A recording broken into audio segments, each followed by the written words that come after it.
할렐루야.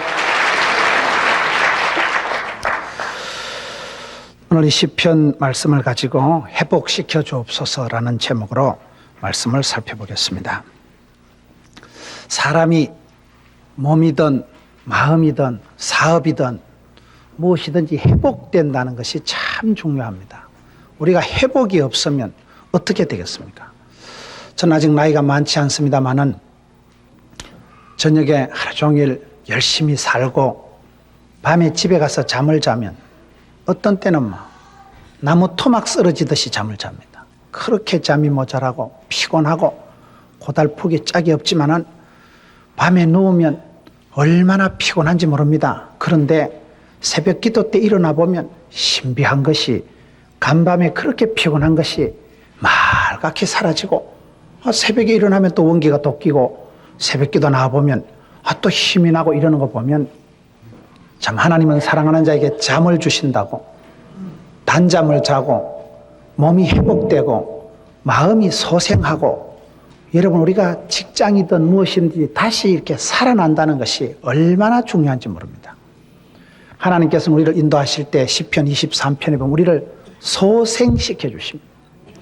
우리가 예수 믿고 감사한 것은 문제가 있고 어려움이 있고 실수가 있을지라도 하나님 우리를 회복시켜 주시고 소생시켜 주시고 새롭게 하시되 아침마다 새롭게 하신다고 했습니다. 문제가 있고 비바람을 맞지만은 독수리 날개치며 올라감 같이 새 힘을 주신다고 했기 때문에 이 새 힘을 얻는다, 소생된다, 회복된다, 이게 참 멋지고도 아름다운 말입니다. 몸이 아프기만 하면 죽습니다. 피로가 누적되면 그게 큰 병이 됩니다. 근데 하나님은 우리를 어떻게 하시느냐? 회복시켜 주시는 분이에요. 부흥이 뭡니까? 부활이 뭡니까? 다시 살아나는 거예요. 다시 일어나는 거예요. 교회는 부흥돼야 되고 우리가 하나님의 은사를 회복하고 하나님의 영광을 회복하고 주의 권능을 회복하면 하나님께서 우리의 몸과 마음을 소성케 해주십니다. 완전히 새롭게 살려주십니다. 리바이벌, 새롭게 부흥이 되고 일어나는 역사가 있습니다. 제가 지난주에 대구의 어떤 교회 집회를 갔더니만 그 교회 금년도 구호가 마음의 리모델링이더라고요. 왜 그런가 하면 그 교회가 작년 말에 오래된 교회를 새롭게 리모델링을 싹 한 거예요. 돈을 수억을 들여서 리모델링을 했는데 그 교회가 제가 수년 전에 집회를 가고 이번에 다시 한번 갔었는데 완전히 새마을 운동을 했더라고요. 교회가 아주 쌈박하게 날씬빠꼼하게 변했어요. 리모델링이 그렇게 좋은 거예요. 뭐든지 여러분 자동차를 10년 20년 타면 어찌 되겠습니까?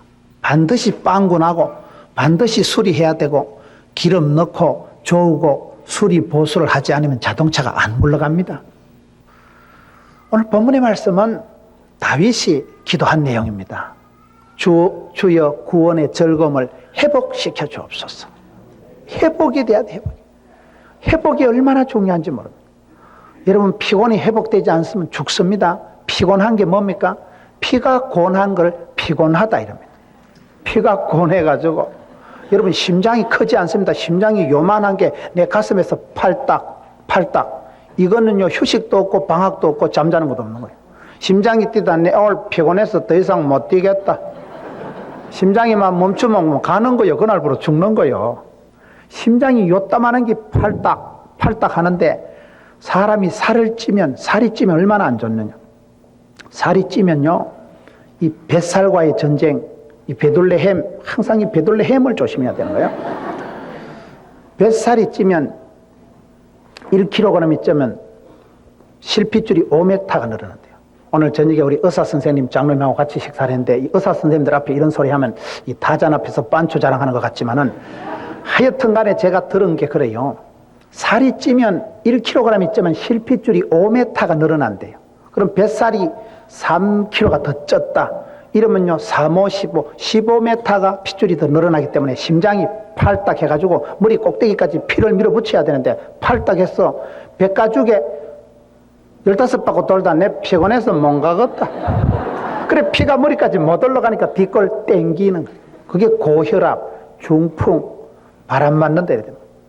중풍이 오고 고혈압이 오는 게 여러분 피에 때가 끼가지고 혈관에 콜레스테롤이 많아져가지고 노폐물이 쌓여가지고 피가 잘 못 돌아가니까 피곤한 겁니다. 사람이 피곤이 쌓이면 만병의 근원이 피곤입니다. 피곤하니까 문제가 일어나는 거예요. 저희 교회 롯데자이언트 야구단에 프로 선수들이 많은데 그분들 얘기를 들어보면 부상을 당하는 것은 프로 선수가 자기 몸을 부상당할 때 상당한 것은 자기 책임이라는 거예요. 왜요? 자기가 평소에 컨디션을 잘 조절하지 않았기 때문에 문제가 온다는 거예요. 여러분 내가 몸이 상쾌하고 몸이 좋을 때는요 아주 몸이 가볍습니다. 근데 내가 몸이 문제가 있고 밤에 밤새워 잠을 안 자고 비디오나 보고 부부지간에 깍지 뜯고 싸우면 잠을 못 자면 아침에 차를 운전하다 졸음운전하다 박치기를 하고 늘 있는 계단을 내가 내려가면서 다리가 스텝이 꼬여서 처박힙니다. 늘 있는 계단인데 늘 다니는 문지방을 내 발로 내가 걷어차고 아이고야 왜 그렇습니까? 내가 컨디션이 좋지 않기 때문에 몸이 제대로 안 돌아가기 때문에 여러분 내 몸이 제대로 이렇게 컨트롤이 안 되기 때문에 늘 다니는 계단 늘 있는 탁자를 지가 걷어차고 처박히는 거예요. 프로 선수는 몸이 재산인데 몸을 잘 관리를 못했기 때문에 부상을 당하는 것 그건 80% 이상은 자기 책임입니다. 피곤을 못 다스리는 게 문제입니다. 피곤을 못 다스리면 피곤하면 피곤이 계속되면 어떤 의사 선생님도 도와줄 수가 없어요. 피곤이 쌓이면 그거는 만병이 시작됩니다. 과로, 과음, 과속 이게 다 안 좋다고요. 차를 과속하면 하나님도 차에서 얼른 내리신대요. 네 혼자 갖다 받아 죽어보라고 하면 과속을 하면 하나님도 책임 못 지신다니까요. 그만큼 우리가 피곤하고 과로, 과음, 과식이 안 좋은데 우리가 성경을 볼 때 감사한 것은 하나님께서는 우리를 소생케 하시고 회복시켜 주시고 회복시켜 주실 때 아침마다 날마다 새롭게 하신다니까. 이거 얼마나 감사한지 몰라요. 우리는 죽어도 살아요. 죽어도 다시 살아나는 부활의 정인들입니다. 이것이 얼마나 귀한지 모릅니다. 오늘 성경 말씀에 왜 다윗이 주의 구원의 즐거움을 내게 회복시켜 달라고 기도를 했을까요? 이 다윗이라는 사람이 어떤 사람이냐? 우리가 성경을 보면 미국의 어떤 연구소에서 조사를 하니까 1000년의 세월 동안 가장 영향력을 미친 위대한 인물이 다윗 왕이라는 거예요. 다윗은 대단한 사람입니다. 이스라엘 국기에 다윗의 별이 그려져 있습니다. 천하를 통일하고 왕 중의 왕이 다윗입니다. 그렇게 메시아의 상징 다윗의 후손, 다윗의 자손 예수 그리스도의 세계라. 다윗의 왕통을 이어서 예수님이 왕으로 제사장으로 선지자로 오신 것입니다. 그만큼 다윗은 위대한 인물인데 그러나 사실은 우리가 다윗을 살펴보면 다윗이 인생 전체를 통째로 온전하게 잘 살은 건 아니에요. 다윗은 8명 중에 말째로 태어났고 다윗은 여러분 그 아버지한테도 인정을 못 받아서 갈로 밖에 제껴질 만큼 사무엘이 기름 보러 올 때 여러분 다윗이 아버지 보기에 임금될 사람 같지가 않았어요. 그래서 아버지가 보고 야 너는 아무리 봐도 용의 눈물이 아니다. 네가 임금되면 내 손에 장을 찢은다 이 자식아. 넌 들판에 가서 양이나 지키라. 그래서 형님들은 내 꼬다리 메고 스탠바이 하고 있는데 다윗은 들판에서 하루 종일 양 지켰어요. 그걸 군대용으로 말뚝 근무한다 이러는 겁니다. 말뚝처럼 하루 종일 서서 양 지켰어요. 아버지 앞에 인정받지 못한 갈호 밖에 영양가 없이 보인 아들이 다윗이고 말째였어요. 짐승도 8마리 키우면 끄트머리는 짜고만 나고 강아지 8마리 놓으면 끄트머리 어찌하냐. 엄마 젖꼭지를 당최 못 찾아요. 그만큼 다윗은 말째요. 아내 미갈에게도 여러분 사랑을 존경을 못 받았습니다. 법궤가 들어올 때 다윗은 어린아이 같은 마음으로 덩실덩실 춤을 추고 바짓가리에 내려가는 것도 모르고 춤을 추고 미갈이 바가지 긁었잖아요. 임금이 돼가지고 채통머리도 없이 바짓가리에 내려가는 것도 모르고 얼마나 바가지 긁었어요. 여러분 다윗의 부부관계가 좋지 않았습니다. 금술이 좋지 않았습니다. 그래서 여러분 미갈이 성녀가 됐잖아요. 여러분 그의 아들 압살롬하고 부자지간의 사이가 좋았어요. 압살롬이 누구냐? 압산에서 죽을 놈이 압살롬이라 하더라고요. 압살롬 때문에 압살당할 뻔했어요. 다윗의 일생을 보면 그렇게 명랑하지는 않습니다. 다윗이 얼마나 많은 죄를 지었습니까? 충신 우리아를 죽였습니다. 충신 우리아를 적진에 깊숙이 넣어서 죽게 만든 장본입니다. 그의 아내를 자기 마누라를 삼은 간음죄를 지은 사람입니다. 살인죄, 간음죄 더 이상 고약한 게 어디 있습니다. 그랬던 다윗을 성경을 보면 하나님이 다윗을 사랑하지 않습니다. 제가 볼 땐 다윗을 싸고 돌아요. 사랑하는 정도가 아니고 편애하다시피 하십니다. 왜 그렇게 다윗을 사랑할까요? 어떻게 다윗은 왕 중의 왕이고 성군 다윗이고 하나님이 다윗을 볼 때 다른 임금들을 비교할 때 다윗이 스탠다드입니다. 다윗하고 비슷하면 착한 왕이고 다윗하고 다르면 나쁜 왕입니다. 그만큼 다윗을 하나님이 기준으로 삼고 싸고 도는데 그 이유가 어디 있느냐? 우리가 성경을 보면 다윗이 일생일대에 그저 100% 잘 살은 건 아니고 다윗도 범죄하고 다윗도 실패하고 다윗도 문제가 있었지만은 그가 기도하고 회개하고 했을 때 하나님이 회복시켜 주신 거예요. 다윗의 인생은 회복이 잘 된 인생이에요. 그래서 다윗이 지금 오늘 본문의 말씀은 무슨 말씀인가? 범죄한 이후에 나단 선지자가 그의 죄를 지적할 때 범죄한 이후에 그가 하나님 앞에 회개하면서 했던 기도가 역시 하나님 나를 회복시켜 주옵소서. 성도의 다행은 하나님께서 우리를 한없이 용서해 주시고 한없이 회복시켜 주신다는 사실이에요.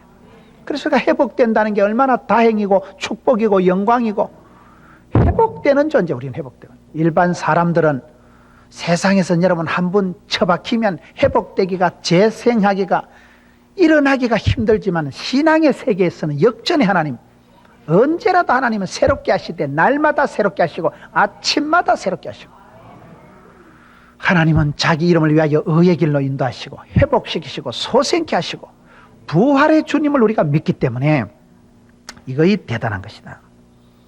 다윗은 살아가면서 특별히 달랐던 것이 기가 발달된 사람이에요. 기가 발달됐다는 게 무엇이냐? 어떤 일이 있고 난 이후에 사람의 소리를 들을 때 남달랐습니다. 사람이 건강한 사람은 물을 먹을 때도 건강한 사람은 잘 먹습니다. 찬물, 더운 물, 아무 물이라도 잘 마십니다. 그런데 장이 예민한 사람, 몸이 약한 사람, 찬물 마시고 좀 이상한 거 먹으면 그냥 설사를 하고 배앓이를 합니다. 장이 약하니까 과민 반응을 내니까 그런 겁니다. 영적으로 정신적으로도 똑같습니다. 건강한 사람은 누가 무슨 소리를 해도 잘 듣습니다. 소화를 잘합니다. 다윗의 일생에서 특별히 인상적으로 다윗이 잘한 경우가 3군데가 있습니다. 다윗은 특별히 기가 발달되고 다윗이 데뷔할 때 사무엘상 17장에 보면 다윗이 데뷔할 때 상황이 어땠는가? 다윗은 말째 아들이요 아직도 소년에 불과한 어린아이입니다. 그런데 형님들 3명이 군에 갔기 때문에 아버지 심부름 따라 여러분 도시락을 듣고 형님들한테 전쟁터에 갔는데 그때 골리앗의 소리를 처음 듣게 되는 것입니다. 골리앗이 누굽니까? 키가 장대 같은 사람. 옛날엔 등발로 살아가는 그때 그냥 몸짱이 최곤 시대. 골리앗이 몸띠 하나는 돼지 같았다 아닙니까? 이따만한 게 시커먼 게 서가지고 성경에 보면 사무엘상 17장에 이스라엘 백성들을 40일 동안 조석으로 나타나가지고 이스라엘 백성들을 모욕하는 거예요. 야, 하나님 믿는 것들 다 나와. 콱 지기 삐긴다. 아무도 못 나갔어요. 사울왕 형님들 장군들 수많은 이스라엘 군사들이 죽을까 싶어서 심히 두려워서 머리를 쳐박고 수구리 그래가지고 있었다 아닙니까? 다윗이 도시락 들고 형님 심부름 갔다가 우연히 골리앗의 소리를 듣고 뿔 따구가 일어납니다. 여러분 예수를 믿으면 신앙생활을 하면 제가 포항에 가서 이건호 박사님하고 얘기를 해보니까 그 포항 성시와 집회할 때 그런 얘기를 합니다. 신앙생활하면 어떤 일들이 일어나느냐? 해퍼닝이 생긴대. 신앙생활하면 우연히 무슨 일이 생기고 우연히 무슨 만남이 이루어지는데 여러분 다윗이 우연히 골리앗의 소리를 듣고 다른 사람들은 똑같이 들었는데도 다윗의 귀에는 그게 다르게 들렸다 이 말이에요. 다윗이 흥분을 합니다. 이 할례 없는 자식이 누구간데 사시는 하나님을 모욕하냐 이거예요. 내가 덩치가 아무리 작아도 내가 네 같은 건 그냥 묵과할 수가 없다. 할례 없는 자식이 어디에 살아계신 하나님의 군대를 모욕하고 해볼 끼네 하고 나서니까 큰형님이 말리잖아요. 야가 더위 먹었나 와 이러노. 네가 나설 군보이 아니다 이 자식아. 네가 지금 전쟁을 구경하러 왔냐? 얼른 집에 가라. 다윗이 또 흥분합니다. 형님, 내가 어찌 이유가 없습니까? 저런 할례 없는 자식, 하나님의 백성을 모욕하는 자식은 내가 그냥 두지 않는다. 가슴에 거룩한 어분이 일어나. 똑같은 소리를 들었는데도 여러분 요한계시록 보세요. 성령이 교회들에게 하시는 말씀을 귀 있는 자는 들을지어다. 여기 귀 없는 사람이 누가 있어요? 귀가 다 있지만은 그게 들리는 사람 있고 안 들리는 사람 있다 이 말이에요. 주의 음성을 들리는 사람 있고 안 들리는 사람 있고, 하나님의 교회가 해방을 당하고 주의 영광이 땅에 떨어지고 교회를, 주의 복음을 모욕하는 소리를 들 때 가슴에 불따구가 일어나야 돼요. 그게 믿음의 사람입니다. 믿음이 좋은 사람은 가슴에 거룩한 어분이, 분노가 있는 사람. 교회가 욕을 얻어먹는 것에 대해서, 하나님의 영광이 훼손되는 것에 대해서는 가슴에 불이 일어나버려요. 다윗이 어린 소년에 불과했지만 가슴에 불따구가 일어나는 거예요. 어찌 내가 이유가 없습니까? 내가 저런 자식은 눈뜨고 안 본다. 그래 나서는데 골리앗이 키가 얼마나 크고, 여러분 믿음이 좋은 사람은 담력이 있습니다. 하나님 그 마음속에 그 담자가 한문에 썰개 담자요. 썰개가 큰 게 간띠가 큰 거예요. 우리 믿음이 좋은 사람은 약간 오버하고 약간 또라이끼가 있고 약간 푼수끼가 있고 약간 무식한 소리를 한다니까요. 주책기가 넘친다니까요. 주책이 뭐랬어요? 주님이 다 책임지신다니까요. 쫓겨나기 나서는데, 여러분 다윗의 손에 무슨 따발총이 있어요? 미사일이 있었어요? 스커드 미사일이 있었어요? 다윗이 무슨 태권도 도장을 댕겼어요? 논산 훈련소를 나왔어요? 그냥 나갑니다. 할례 없는 자식이 어디에 사시는 하나님의 군대를 모이고, 짱돌 하나 들고 나섰지만은요, 다윗이 보기에 덩치가 클수록 좋은 거예요. 아따 덩치 크긴 크다. 시커먼 게 2m 70이고 서장훈이는 저기 비하면 세 발이 무좀이거든. 그 덩치 큰 것을 볼 때 다른 사람들은 그 큰 덩치 앞에 질려서 꼼짝을 못했지만 다윗은 생각이 반대로 돌아갑니다. 덩치 크다고 이 자식아, 네가 뭔데 하나님의 모욕하고, 네가 이 자식아 한번 해볼게. 이 자식아, 네가 덩치가 큰데 덩치 저래 큰 거 못 맞추면 바보지. 저런 것만 눈 감고 집었던지도 막 밥볼때기를 던지도 그 자식 자빠지게 돼 있는 거예요. 그걸 믿음이라 하고 담력이라고 하는 것입니다. 문제가 클수록 답이 확 나옵니다. 저걸 못 맞추면 바보지. 그땐 밥볼때기만 던져도 기적이 나타납니다. 그래서 다윗이 데뷔할 때 그 사무엘상 17장에 보면 골리앗의 소리를 들을 때에 다른 사람들하고 남달리 그 소리를 접수하게 됩니다. 듣는 귀가 열려 있어요. 자기 이권 관계되고 자기 돈 10원짜리 하나 관계되고 자기 자존심 때문에 흥분한 게 아닙니다. 하나님을 모욕하고 하나님의 교회를 모욕하는 건 소리를 들 때 가슴에 불이 붙어버려요. 어분이 일어나고 뿔따구가 일어나는 거예요. 네가 이 자식아 뭔데? 내가 들판에서 아비의 양을 지킬 때에 사자나 곰이 와서 양 새끼를 움켜가면 내가 끝까지 초적 60번에서 따라가서 아가리를 벌리고 수염을 잡아 당기고 내가 그것을 쳐주겠지 않습니까? 사자나 곰의 발톱에서도 하나님이 나를 지키셨었적, 오늘 이 할례 없는 자식 손에서 나를 지킬 줄로 믿습니다. 그 믿음이 사소한 삶의 현장에서 평소에 쌓여진 믿음이 역사의, 민족의, 국가의 위기 앞에서 담력으로 나타나고 뿔따구가 솟기는 것입니다. 뿔이 솟아나요. 불이 솟아나요. 그래서 다윗이 쓰임받기 시작되고 다윗이 역사의 무대에 전격적으로 데뷔하게 되는 것입니다. 하나님이 다윗을 왜 들어쓰십니까? 남다른 기가 있었어요. 하나님의 이름이 모욕을 당하는데도 다른 것들은 지 죽을까 싶어서 자기 몸을 보신한다고 가만히 있었지만 다윗은 자기 몸은 상관이 없었어요. 사자나 곰하고 싸울 때도 아버지가 나한테 맡긴 양새끼는 내가 목숨 걸고, 아버지가 맡긴 양떼에 대한 남다른 사랑이 있어요. 그것을 시편 여러분 78편에 가서 보면 하나님이 다윗을 예루살렘 육군 사관학교에서 스카우트한 게 아니고 마국간에서 양의 우리에서 스카우트했는데, 니는 좀 다른 목자와 다르다. 다른 목자들은 양 풀어놓고 고수 덮치고 자빠져 자는데 니는 마음의 성실함으로 손의 공교함으로 지도하였도다. 다윗이란 사람이 여러분 박찬호, 김병현이 아무것도 아닙니다.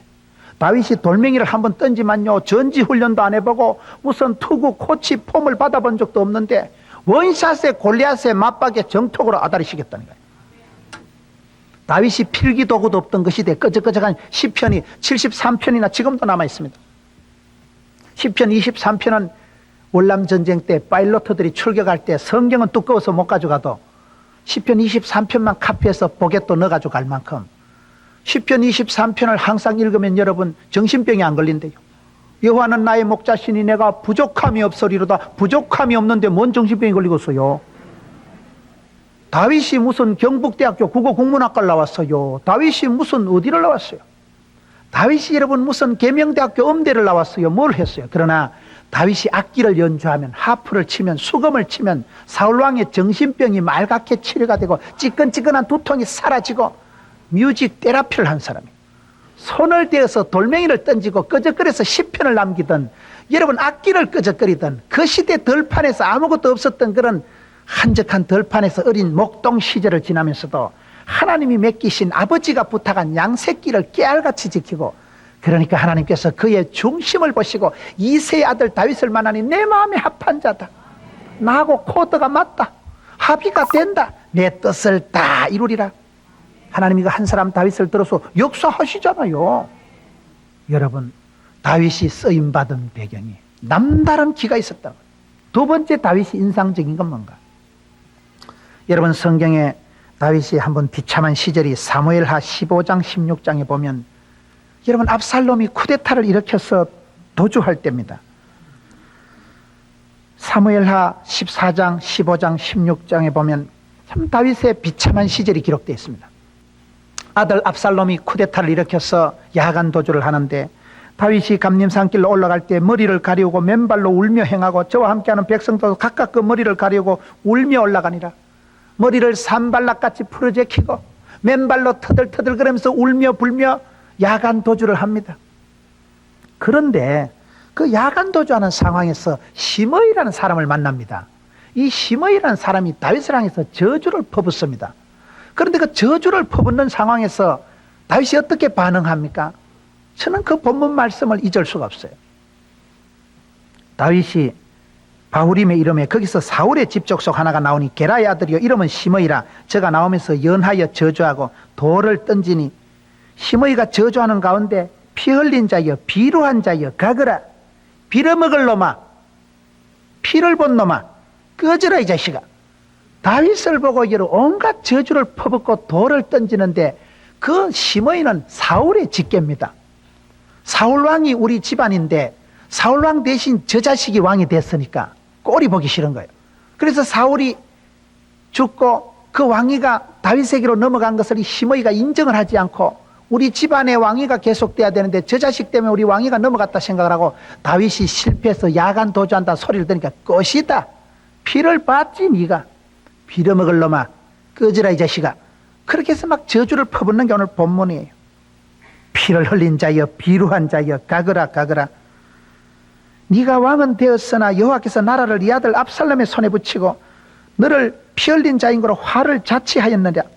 그러니까 옆에 쟁쟁한 장군들이 따라가는데 아비새 장군이 왕께 여짜오되, 이 죽은 개 같은 자식이 어찌 내 주 왕을 저주하리까? 청컨대 나로 건너가서 저의 머리를 베게 하소서. 각하 하명하옵소서. 건너가서 내 저 개 같은 자식을 내가 처단하고 오겠습니다. 안 그래도 지금 열받는데 어디라고 거기서 저주를 퍼붓고. 그때에 다윗의 말이 놀랍습니다. 사람이 여러분 사업이 어렵고 여러 가지 상황이 명랑하지 않을 때는 덩달아서 신경이 예민해집니다. 내가 삶이 고달프고 힘든데 누가 옆에서 자꾸 딴지 걸고 깍지 걸고 옆에서 자꾸 여러분 저주를 하고 비판을 해보세요. 때리지기고 싶어요. 견딜 수가 없습니다. 그런 상황에서 맨발로 지금 도주를 하고 있는데, 시므이란 자가 돌을 던지면서 저주를 퍼붓고 있을 때 옆에서 장군들이 흥분해서 각하 명령만 내리시면 건너가서 해치우겠습니다. 그때 다윗이 하는 말이, 왕이 가로되 서루야의 아들들아, 내가 너희와 무슨 상관이 있냐? 저가 저주하는 것은 여호와께서 저에게 다윗을 저주하라 하심이니 네가 어찌 그리하냐 할 자가 누구겠느냐?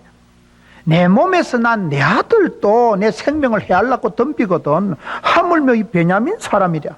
여호와께서 저에게 명하신 것이니 저주하게 버려두라. 혹시 여호와께서 나의 원통함을 감찰하시리니 오늘날 그 저주 까닭의 선으로 내게 갚아주시리라. 여러분, 다윗이 누굽니까? 왕입니다. 그 희야에 대단한 용사들이 아직 줄줄이 따라있는 장군입니다. 그런 용맹한 다윗이 누구라고 그 앞에서 저주를 퍼붓습니까? 보통 사람 같으면 그래 가서 손 좀 봐라, 간단하게 해결할 일을.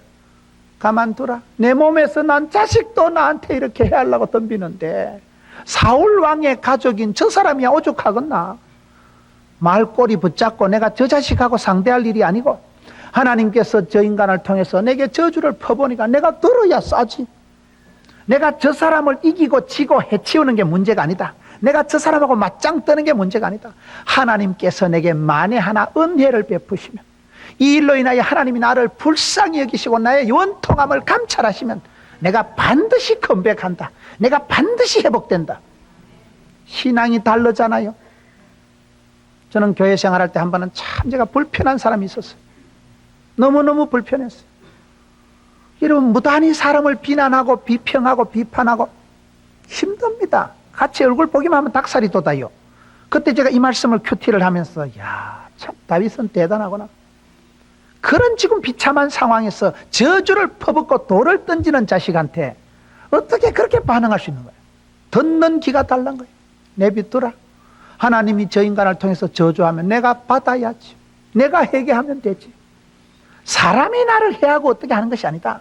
하나님이 회복시켜 주시고 하나님이 내 원통함을 들어주시고 하나님이 나를 불쌍히 여겨주시면 반드시 내가 돌아온다는 거예요. 반드시 내가 왕위에 복권한다는 겁니다. 그게 다윗의 믿음입니다. 세 번째, 다윗은 언제 또 위대한 삶을 살아가느냐. 여러분, 우리가 성경을 보면 세 번째 다윗이 또 한 번 놀라운 그런 역사가 나타난 때가 밧세바와 범죄하고 난 이후에 나단 선지자가 왔을 때입니다. 나단 선지자가 와서 임금님 내 얘기 하나 할까요? 참 못된 놈이 하나 있어요. 지한테는 많은 소유가 있었음에도 불구하고 암양 하나, 조그만한 거 하나 자기 가족처럼 키우는 그 양 새끼를 빼앗은 놈이 있어요. 참 우리나라에요 지독하고 못된 놈이 하나 있는데요. 그러니까 다윗이 듣고 지가 더 흥분합니다. 어디 우리나라 그런 인간이 있어? 나한테 바로 이름 대라. 내가 작사를 내리라. 나단 선지자가 뭐랍니까? 진짜 못된 인간인데 누군지 압니까? 바로 닙니다. 다윗이 왕입니다. 왕 앞에 그런 도전을 하는 건 여러분 그런 군주 사회에서는 있을 수가 없습니다. 왕 앞에 그런 사람 이 자식이 어디 임금님한테 어명을 받아라. 개작두를 대령해라. 그러면 상황 끝납니다. 임금 앞에 그렇게 직고하고 대놔놓고 죄를 지적할 때 다윗이요 두 말도 안 하고 그 자리에 꼬꾸라집니다. 내가 죄를 지었습니다. 내가 죽일 놈입니다. 그것이 다윗이 위대하다 이 말이에요. 여러분, 우리가 살아가다 보면 사람이요 힘들고 지치고 다 여러분 어려움이 있습니다. 완벽한 사람이 없어요. 모든 사람이 죄를 범하였음에 하나님의 영광이 이룰 수가 없습니다. 행위로 선행으로는 하나님의 영광이 갈 자가 없습니다. 차이가 뭡니까? 죄가 많아서 지옥 가는 게 아닙니다. 죄가 없어서 천당 가는 게 아닙니다. 주 예수를 믿으면 주님의 은혜로 보혈의 공로로 우리가 구원받습니다. 다윗이 잘한 것은 뭡니까? 죄가 없어서 금방을 떠는 게 아니고 죄가 있어서 기가 죽은 게 아니고 그때그때 주의 말씀이 떨어질 때마다 꼬꾸라지고 직고하고 하나님 앞에 엎드려서 회개할 줄 아는 사람. 하나님은 회개하는 기도를 들으시고 통회하는 자를 여러분 멸시치 않으시고 상한 갈대를 꺾지 않으시고 꺼져가는 등불을 끄지 않으시는 분입니다. 그것이 다윗의 위대한 점. 오늘 본문의 말씀은 그 내용입니다. 나단 선지자가 와서 죄를 지적하고 그래서 비참한 지경에 떨어져서 깊이 통회하는 가운데 하나님 앞에 세 가지 기도를 하는 거예요. 주여 나를 회복시켜 주옵소서. 회복이 돼야 됩니다. 사람이 죄를 짓고 나면 문제가 뭡니까? 죄를 짓고 나면 죄책감이 생겨요. 죄책감, 수치감, 열등감, 패배감, 쪼다감이 생겨요. 진영당감, 범포당감은 깎아먹지만은 패배감, 열등감, 수치감, 죄책감은 아무도 짝에도 쓸모없는 감정의 덩어리입니다. 죄를 짓고 나면 사람이 비참한 생각이 들어요. 내가 이것밖에 안 되느냐? 내가 그렇게 조심했건만 내가 수십 년 쌓아놓았더니 모든 것이 한순간에 무너지고 사람이 비참함을 느끼고 그때 여러분 그 죄의 결과가 사람을 찍어 누르면 그 자체가 비참입니다. 그 자체가 형벌이고 고통입니다. 왜 여러분 그런 유명한 사람들이 대단한 사람들이 자살을 합니까? 자존심이 무너져 버립니다. 더 이상 살아갈 체면이 안 서는 거예요. 사람이 실패를 하고 고통을 당할 때 문제는 죄책감이 생깁니다. 그래서 다윗이 오늘 본문에 시편 51편에 여러분 1절 말씀에 보면 하나님이여 주의 인자를 쫓아 나를 긍휼히 여기시며 주의 많은 자비를 쫓아 내 죄과를 도말하소서.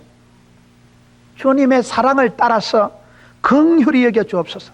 주여 불쌍히 여겨 주옵소서. 긍휼이 뭡니까? 반드시 벌을 줘야 될 사람을 벌을 주지 않는 것을 긍휼히 여긴다는 것입니다. 절대로 사랑할 수 없는 사람을 사랑해 주는 것을 은혜를 베푸신다 이런 것입니다.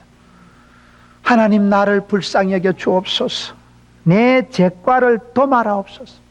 죄의 결과가 사람을 가우누르듯이 누르고 꼼짝을 못하게 하고 의기소침하게 만들기 때문에 내 죄과를 도말하소서. 그게 다윗의 기도입니다. 사람이 마음에 기쁨이 없어지고 죄책감이 가슴을 짓누르면 그 자체가 형벌이고 사람이고만 쓸모없는 인간이 되고 맙니다. 그렇기 때문에 다윗이 여기서 기도하면서 하나님이여 내 속에 정한 마음을 창조하시고 내 안에 정직한 영을 새롭게 하옵소서. 내 마음의 깊은 곳에 타락된 죄에 대한 적극적인 것을 주님 아시잖아요. 불쌍히 여겨주시고 천지를 창조하신 그 권능의 손길로 내 마음에 새로운 깨끗한 마음을 만들어 주시옵시고 창조하옵시고 정직한 영을 새롭게 하옵소서. 나를 주님 앞에서 쫓아내지 마시며 주의 성신을 내게서 거두지 마옵소서. 주의 성신을 거두지 말라고 기도하는 게 뭡니까? 구약 성경을 보면 이스라엘 백성들이 당하는 최대의 심판과 저주가 뭔지 압니까? 병들고 죽고 예루살렘 성전이 불타고 전쟁에 지고 포로로 잡혀가는 게 아닙니다. 이스라엘 백성들이 당하는 최고의 심판은 하나님께서 이가봇 영광을 거두시고 떠나버리는 거예요. 내가 너랑 다시는 상종 못하겠다. 하나님의 얼굴을 외면하시고 하나님이 박대하시고 하나님이 영광을 거두하시고 하나님이 성령을 거두어 가시면 끝장입니다. 반대로 이스라엘 백성들이 당하는 최고의 축복과 영광은 하나님이 임재하시고 임마누엘 하시고 함께 하시는 것입니다. 내가 너와 함께 하리라. 반드시 너와 함께 하리라. 그러면 역사가 일어나는 거예요. 다윗이 그걸 두려워하는 거예요. 하나님요 성신을 내게서 거두지 마옵소서. 성령의 충만함을 받고 성령의 충만함을 유지해야 되지. 하나님이 성령 거두어 가시면 버린 자식입니다. 그건 망하고 죽는 건 오토매틱입니다. 성신을 거두지 마옵시며 주의 구원의 즐거움을 회복시키시고 자원하는 심령을 주사 나를 붙드소서. 세 가지 기도를 하고 있는 것입니다. 오늘 살펴보려고 하는 게 세 가지 기도입니다. 주여 구원의 즐거움을 회복시켜 주옵소서. 자원하는 심령을 주옵소서. 나를 붙들어 주시옵소서. 이 세 가지 기도가 왜 중요하나? 여러분 이 세 가지가 회복이 되면 즐거움이 회복되면 신바람이 나지요. 자원하는 마음이 일어나면 은사가 불일듯 해지지요. 주님이 나를 붙들어 주시면 되는 거죠. 이 세 가지 기도가 너무나 중요하고 소중한 것입니다. 왜 다윗이 구원의 즐거움을 내게 회복시켜 달라고 기도했을까요? 예수 믿는 사람의 생활의 특징은 기쁨입니다. 성경에 항상 기뻐하라, 쉬지 말고 기도하라, 범사에 감사하라. 그게 하나님의 뜻입니다. 성경에 하나님의 뜻이라고 기록된 것은 많지 않습니다. 기뻐하는 것이 뜻입니다. 예수 믿는 사람은 반드시 기뻐해야 돼요. 아주 행복하고 기뻐해야 될 역사적 사명을 띠고 이 땅에 태어난 줄 알아요. 저는 다니면서 사람들을 볼 때 큰 축복을 받고 위대한 사람들, 성공적으로 살아가는 사람들의 특징이 여러 가지가 있지만 그 중에 한 가지가 뭐냐? 사람이요 자연스럽고 수월하고 편안하고 밝고 당당하고 기뻐해요. 그 얼굴이요 뻘떡우리하게 해서 얼굴이 밝아요. 뭔지 모르게 화색이 돌고 뭔지 모르게 기쁨이 얼굴에 서면하는 사람들입니다. 보세요. 기쁨이 있어요. 그러니까 즐거움이 있으니까 낙이 있으니까 기쁘니까 일도 잘하고 인간관계도 원만하고 뭘 해도 술술 잘하고 그렇게 됩니다. 기쁨이 중요합니다. 기쁨이. 항상 기뻐하라 했습니다. 항상 기뻐하라는 게 뭡니까? 여러분 우리가 야고보서 1장을 보세요. 형제들아 너희가 여러 가지 시험을 만나거든 온전히 기쁘게 여기라. 기뻐하라는 것은 항상 기뻐하고 범사에 감사하라는 것은 기쁘지 않은 일도 기쁜 채라도 하라는 겁니다. 저는 여기라는 표현을 좋아합니다. 성경에 여기라는 표현이 나오면 대체적으로 아주 기가 막힌 표현입니다. 맨정신으로 본정신으로는 안 되는데 억지로라도 그렇게 하면 복이 될 때는 여기라는 표현이 나와요. 형제들아, 예수 믿는 형제들에게도 시험이 옵니다. 여러 가지로 칼라불하게 시리즈로 스트레이트로 엎친 데 겹칩니다. 교회 초상이 나도 꼭 보면 줄초상 나요 보면. 그렇게 연속적으로 시험이 일어날 때 시험 드는 거 좋아하는 사람이 누가 있겠어요? 시험은 시험이다. 그러나 형제들아, 여러 가지 시험을 만나거든. 놀래 자빠지지 말고, 두려워하지도 말고, 놀래지도 말고 온전히 기쁘게 여기라. 세월이 지나면요, 슬픈 일도 기쁜 일이 됩니다. 좋고 나쁜 게 없어요. 하나님께서 합력해서 선을 이루시면, 하나님께서 만져주시면 선물이 단물이 되고, 고통이 영광이 되고, 슬픈 노래가 여러분 찬양이 되고 새 노래가 되고 맙니다. 그렇기 때문에 온전히 기쁘게 여기라. 시험조차도 기쁜 채를 하면 결국은 하나님께서 도우신다 이 말이에요. 믿음의 기쁨을 얘기합니다. 의지적인 기쁨을 얘기합니다. 그저 기쁨을 누리고 기쁨을 감각적으로 하라는 게 아니고, 안 기뻐도 기쁜 채라도 하고 얼굴을 펴고 살아가라는 거예요. 얼굴을 찡그리 가지고 한번 살아봐요. 사람들이 지나가다 보면 아따 얼굴이 저래가지고, 얼굴이 전도지고 얼굴이 이력서인데, 나이 40이 지나면 자기 얼굴에 자기가 책임을 져야 되는데, 황수관 박사 얘기 들어보니 사람이 4년마다 얼굴이 한 번씩 바뀐대요. 어떤 생각을 하느냐에 따라서. 사탄 마귀가 지나가다 보고, 야 니는 어찌 그래 나와 닮았냐, 내가 세상 끝날까지 너와 함께 하리라, 결단코 혼자 두리지 않으리라. 어찌하려고 그러요. 큰일 나요. 여러분, 우리가 살아가면서 항상 기뻐할 때 그것이 시험조차도 기쁜 채라도 하라는 거예요. 여러분, 성경에 보면 여기라는 표현이 떠대 나오는 거면 자기보다 남을 낮게 여기라는 표현이 나와요. 자기보다 남을 낮게 여기는 사람 별로 없어요. 여러분, 지금 여러분들이 전부 남 목사님만 좋아해 보세요. 제가 빛입니다. 그러면 사람은 다 지잘난 맛에 살아가고 자기중심적인 이기적인 게 다 있기 때문에, 여러분, 내가 잘한다고 내 앞에서 다른 목사님 자꾸 설교 잘한다고 하면 제가 열받아요. 사람은요, 목사님들은요, 설교 은혜 받았다 하면 다 좋아합니다. 무조건. 여러분, 목사님한테 사랑받는 방법은 설교 마치고 예배 마치고 나갈 때 무조건 목사님 오늘 말씀에 은혜가 됐습니다. 그러면 목사님 다 좋아해요. 우리 교회 그걸 아는 황집사라고 두 내외가 있어요. 그분은 꼭 설교 마치고 나가면 말씀에 은혜가 됐으면 되는데, 영 설교 죽선 날은 아무 말도 안 해요. 그날은 오늘 좀 설교가 안 좋구나. 여러분, 다 자기 잘난 맛에 살지요. 내 앞에서 남들 칭찬하는 거 듣기가 거북합니다. 사람은 다 그런. 그러나 억지로라도요, 자기보다 남을 낮게 여기면 사람들이, 야, 성인군자다, 성인군자. 성인군자는 억지로 지금 사쿠고 있는데, 모두들 이기적이기 때문에 요따만큼만 양보하고 요거만 참으면요, 대단하다, 원만하다. 원만하긴 좀 속으로 좀 삭힌다고 지금 떼글떼글 하는데, 여러분, 성경 창세기 보면 야곱이 라헬을 사랑해서 7년을 수일같이 여겼다는 표현이에요. 사랑하면 7년을 수일같이 여겼습니다. 7년이 수일하고 같습니까? 군대 2년 반 가는 거 그것도 안 가려고 생쇼를 하고 온갖 편법을 다 써서 빠질라고 난리를 지기는데, 군대 생활 2년 몇 개월 또 힘들다고 난리인데, 여러분, 너무 집에 머슴 생활, 시다바리 생활 7년을 수일로 여긴 사람이 야곱입니다. 사랑하니까 그래 되는 거예요. 사랑하는 그녀를 위해서라면 무슨 일을 못하리. 7년, 14년을 그냥 희떡 지나가는 것입니다. 사랑할 때 여기게 되는 것입니다. 고통을 기쁨으로 여기고, 창피도 영광으로 여기고, 자기보다 남을 낮게 여기라. 고린도전서 4장에 보면 너희는 그리스도의 일꾼이요, 하나님 나라의 일꾼이요, 그리스도의 비밀을 맡은 자로 여길지어다. 저는 그 말씀을 좋아합니다. 여러분, 제가 여러분 보시기에 목사스럽습니까?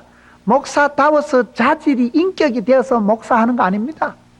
하나님께서 불쌍히 여겨주시고 충성 때 여기 있어서 직분을 맡겨주신 것이고, 여러분, 목회를 하다 보니까요, 얼마나 감사한지. 신방을 다녀보면 어려운 사람, 힘든 사람 신방 가보면 할아버지 혼자 사시는데 신방이 빡빡하게 잡혀 있어가지고 얼른 가서 한 40분 정도 예배드리고 나와야지 갔다가 할아버지 얘기 넋두리 보따리 풀어 제키는 거 보면 나올 수가 없어서 그분 붙잡고 손을 잡고 기도하다 보면 가슴에 감동이 오고, 내 같은 게 무엇인데 이런 어르신들 위로해주고, 내가 목사라는 특권을 가지고 가서 축복해주고 위로해주니까요, 얼마나 기쁨이 오는지 몰라요. 잘 사는 사람, 성공한 사람들 가서 신방을 하면 또 배우는 거죠. 참 복을 오지게 받았구나, 참 남다른 기도를 했구나, 이 사람이 이렇게 복을 받은 비결이 뭘고, 얘기를 들어보면 답이 있어요. 그분만의 귀한 기도 제목이 있어요. 그분만의 독특한 솔직한 신앙의 고백이 있고 소원대로 믿음대로 꿈꾼 대로 심은 대로 응답받았기 때문에 그런 축복의 비결을 깨닫게 되니까 또 감사한 거지요. 목사의 특권이 그겁니다. 초상집에 가도 은혜가 되고 혼인 주례를 할 때도 은혜가 되고 돌예배 때도 은혜가 되고. 여러분 장례식 때 주례를 해보세요. 은혜가 저절로 됩니다. 장례식을 해보면 살아갈 때는 소박하게 살아가셨지만 그분 소천하시고 난 뒤에 얼마나 많은 성도들이 와서 그렇게 아쉬워하고, 그러면 그분은 성공적으로 살아가신 분이에요. 세상에선 떵떵거리고 큰소리 쳐도 초상 칠 때 가보면 오는 사람도 없고 사람들이 혀를 차고 잘 죽었다. 그런 사람은 실패한 사람이에요. 장례식 가보면 지혜가 생깁니다. 어째 살아야 될지 정신이 퍼뜩 듭니다. 결혼식 할 때마다 신랑 신부들이 얼마나 멋지고 화사해요. 볼 때마다 내 마음에 리모델링이 되는 것입니다. 내 마음속에 나도 한번 우리 집사람하고 다시 사진 한 판 박아볼까? 나도 저런 사진빨 나올까? 결혼식장 입구에 계단 입구에 항상 신랑 신부 여러분 야외 촬영한 거 한번 보세요. 얼마나 예쁜가.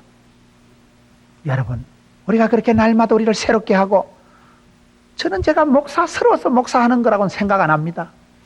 나를 하나님의 일꾼이요 그리스도의 비밀을 맡은 자로 여길지어다 했기 때문에 여기만 되는 거예요. 사도 바울 보세요. 사도 바울이 예수님하고 악수를 한번 했어요. 예수님 집회 1시간 참석한 적이 있어요. 예수님하고 성경 공부를 1시간 했어요. 예수님한테 임명장 받은 적이 없어요. 다메섹 도상에서 비몽사몽간의 환상 중에 봤습니다. 옆에 같이 간 사람은 그 소리를 듣고 보지 못합니다. 환상 중에 그렇게 다메섹에서 한 번 만난 그 주님, 그 사도 바울이 자신에 대해서 얼마나 명확합니까? 주 예수 그리스도의 사도된 나 바울은 너희들에게 편지하노니 좀 말할 때 들으라. 확실합니다. 내가 잘나서 똑똑해서 내가 사도하는 거 아니다. 주님께서 나를 보내시고 주 예수 그리스도의 사도된 나 바울은 자기 아이덴티티가, 자기 정체감이 명확합니다. 선명합니다. 자기를 그렇게 여기는 것입니다. 내가 그리스도의 일꾼이요 하나님 나라의 일꾼이요 비밀을 맡은 자로 여길지어다. 집사면 집사스럽게 여기고 찬양대원은 찬양대원으로 여기고 자세를 그렇게 하고 목청을 그렇게 까다듬고 그러면 그렇게 됩니다. 오늘 찬양이 남다르잖아요. 할렐루야 찬양팀 아니겠어요? 여러분 달라야 돼. 자기를 그렇게 여길지어다. 성경을 보니까요 실력은 수준은 안 되어도 하나님 앞에서 그렇게 여기다 보면 진짜 배기가 된다 이 말이에요. 항상 기뻐할 줄 알고 시험조차도 기쁘게 여기는 것이 성도의 삶이기 때문에 성도의 삶의 특징은 기쁨이다 이 말이에요. 지금 무슨 얘기를 하느냐, 왜 구원의 즐거움을 회복시켜 주옵소서, 왜 이 기도를 하냐 이 말이에요. 즐거움이 중요하다니까요. 즐거움을 잃어버리면 아무것도 안 됩니다. 일을 잘하는 사람은 즐겁게 합니다. 전문가들은 일을 잘하는 사람은 즐깁니다. 요리를 잘하는 사람은 밤중에 손님이 들이닥쳐도 슈퍼마켓 갈 틈이 없어도 부엌에 가서 쪼물락쪼물락하면 뭐를 꼽을 쳐놓은 당면을 꺼내가지고 잡채를 만들어내고 당모가지를 비틀어서 두루치기를 해오고 뭐를 만들어와도 만들어와요. 그리고 요리를 해서 손님들이 맛있게 드시는 걸 즐깁니다. 요리 자체를 즐기는 사람이 있어요. 요리 못하는 우리 집사람은 부엌에 들어가서 30분 따가닥거리는데 나올 때 보면 계란 후라이 하나 들고 와요. 그것도 계란 후라이도 깨끗하게 들어가고 다지 뜯어가지고. 요리를 못하는 사람은요 손님 나타나는 그 순간에 스탠내서 충만합니다. 웃자고 정신을 못 차려요. 손님은 왔고 부담만 잔뜩 되고 30분 따가닥거려서 그거 가지고 계란 후라이 하나 해온다니까요. 그것도 이리 엎어서 저리 엎어서 다지 뜯어가지고. 한심해보면 잘하는 사람은요 요리를 해서 남들을 섬기는 걸 즐거워합니다. 참 맛있게 먹는 거 보면 더 해줄까 더 줄까. 일을 잘하는 사람은 즐거움이 있다 이 말이에요. 다윗이 왜 구원의 즐거움을 회복시켜 달라고 합니까? 즐거움이 있어야 성도가 되고 즐거움이 없이 있는 건 일이 아닙니다. 그것은 사람들을 볼 때 성공한 사람들 어떤 특징이 있느냐, 성공한 사람들은 기쁨이 있다 이 말을 쓴 기쁨. 뭔지 모르게 즐겁고 뭔지 모르게 신바람이 납니다. 살아가는 게 활기가 달라요. 왜 그렇게 신바람이 납니까? 3가지 이유가 있어요. 한 가지는 뭐냐, 믿는 구석이 달라요. 믿음이 역사한다니까요. 믿는 구석이 다르니까 남다른 믿음이 그 큰 신앙의 바탕이 있기 때문에 자가 뭘 믿고 저렇고 전능하신 하나님을 믿고 그러죠. 믿음은 바라는 것의 실상이고 믿음대로 되기 때문에 믿는 구석이 다르고, 두 번째는 무슨 차이가 있느냐? 제가 봤을 때 사랑받은 경험이 다른 거예요. 사랑받은 추억이 다른 거예요. 사람은 밥을 먹고 사는 게 아니라니까요. 큰 사랑을 체험하고 어릴 때부터 아빠한테 엄마한테 담뿍 사랑받고 축복받고 인정받고 자란 아이들은 구김살이 없어요.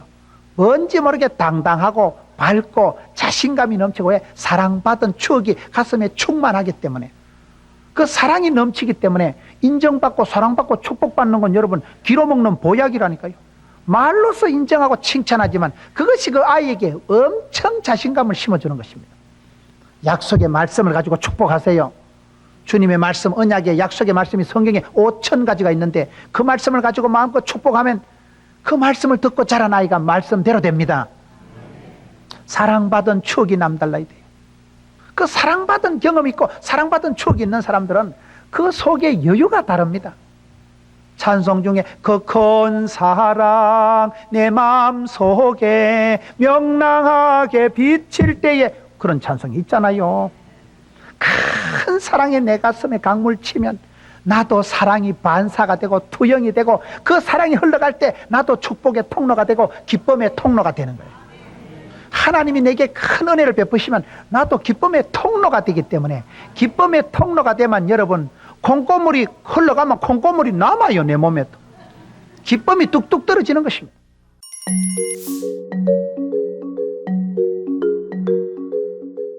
이제는 뭐가 다르냐? 나는 알았네, 나는 찾았네, 나는 보았네. 여러분, 남다른 신앙의 답을 앓고 길이요 진리요 생명이신 예수님을 찾고 만난 사람은 다르지요. 여러분, 그 사람이 하나님 앞에 살아갈 때에 좋은 믿음의 사람 특징은 기쁨이라니까요. 남다른 기쁨이 있고 밝음이 있고 긍정이 있고 낭만이 있는 거예요. 그 여러 가지 이유로 인하여서 그 사람이 남다른 기쁨을 간직한 사람이 됩니다. 성경을 보면 하나님께서는 그 사람에게 축복을 해 주실 때도 어떻게 하느냐? 기도를 응답해 주시기 전에 하나님은 기쁨을 먼저 주십니다. 시편 107편 30절에 하나님께서 저희를 소원의 항구로 인도하시기 전에 고요한 가운데 평안한 가운데 저희를 소원의 항구로 인도하시는 도다. 인도하시고 응답하시고 병을 고쳐주시고 큰 문제를 해결해 주시기 전에 하나님은 그 사람 마음속에 고요와 평안을 먼저 주십니다. 그게 이상한 거요. 죽을 병이 아닌 병은요, 죽을 병이라고 해도 마음에 담담해요. 이 병은 죽을 병이 아니라, 그런 기쁨이 옵니다. 저는 저희 교회 부임을 해가서 목회를 제대로 해보기 전에 몇 달 만에 큰 재정사고가 터졌습니다. 젊은 목사가 목회를 제대로 해보기도 전에 교회가 재정사고가 터집니다. 교회 중직자를 통해서 큰 사건이 터집니다. 수억의 돈이 날아가 버립니다. 교회가 난리가 났죠. 재직회를 모이면 소란스럽고 사람들이 그냥 목사님 받아내서 못 받아내면 내 고발할 겁니다. 한쪽에서 목사님 IMF 직격탄을 맞아서 그런데 착한 분인데 일을 하다 사업을 하다 보니 그래 된 건데 십자가 사랑으로 용서합시다. 한쪽엔 지기적하고 한쪽엔 용서하지 않고 내가 찡겨가지고 죽을 뻔했다니까요. 여러분, 젊은 목사가 부임을 해서 목회를 제대로 해보기도 전에 큰 사건의 소용돌이에 휘말려서 어째 우리 집구석에 이런 일이 생기고 어째 내가 젊은 목사가 뭘 해보기 전에 이런 불상사가 생겼을까? 그런데 말이죠, 그때 성경을 보는데 하나님께서 창세기 1장 28절을 보는데 하나님은 그들에게 복을 주시고 생육하고 번성하고 충만하고 정복하고 다스리라. 이상하게요, 이 정도는 내가 다스린다. 하나님은 복을 주시고 하나님은 문제를 주시고 하나님은 어떤 시험을 주실 때도 그 시험을 이길 수 있는 능력도 권세도 건강도 물질도 지혜도 함께 주십니다. 하나님의 본심은 이것 때문에 내가 짜부러지고 젊은 목회자가 망하는 것이 아니라 큰 시험을 통해서 큰 축복을 주시려고. 이건 맛배기지. 맛배기 알아요?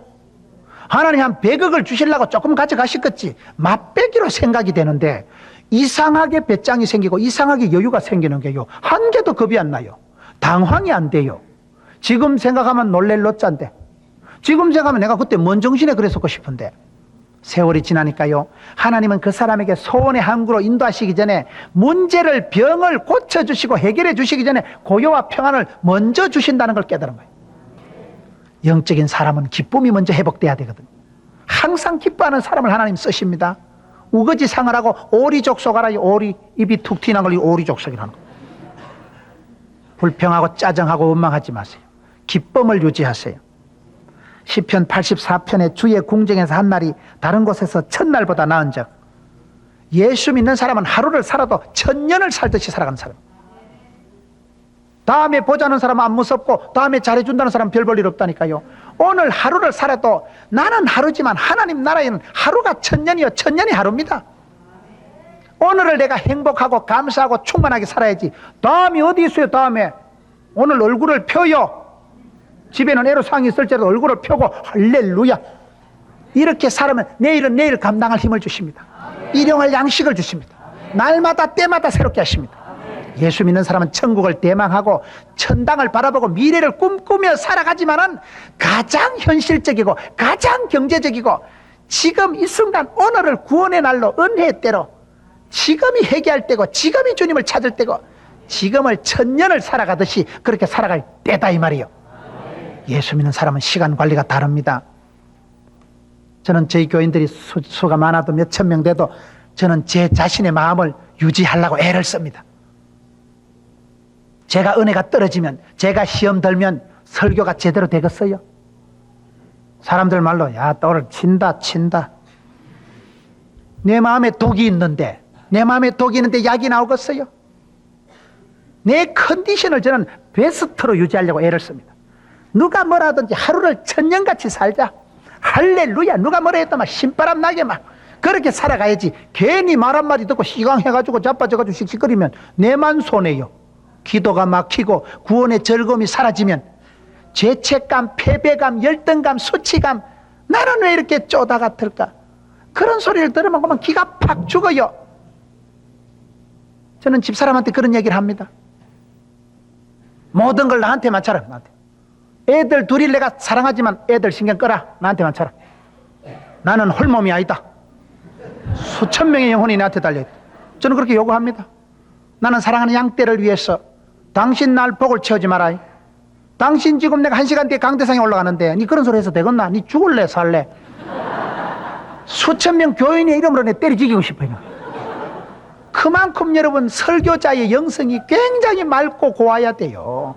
설교자의 영성이 앞에서는 장로님들 주일날 기도하실 때요, 그 기도 한 번을 위해서 일주일을 얼마나 신경을 씁니까?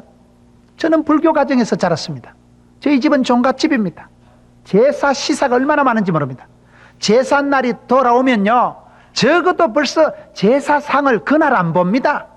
보름 전에, 한 달 전에 가서 상을 보고 목욕 재개를 하고 제삿날이 다가오면 그 근처 임박해서는요, 말 조심해야 돼요. 말 한마디 잘못하다 불벼락이 떨어집니다. 이놈의 자식이 복 나갈라. 옛날 촌의 샤머니즘적인 어르신들이 얼마나 기복주의 사상이 강합니까?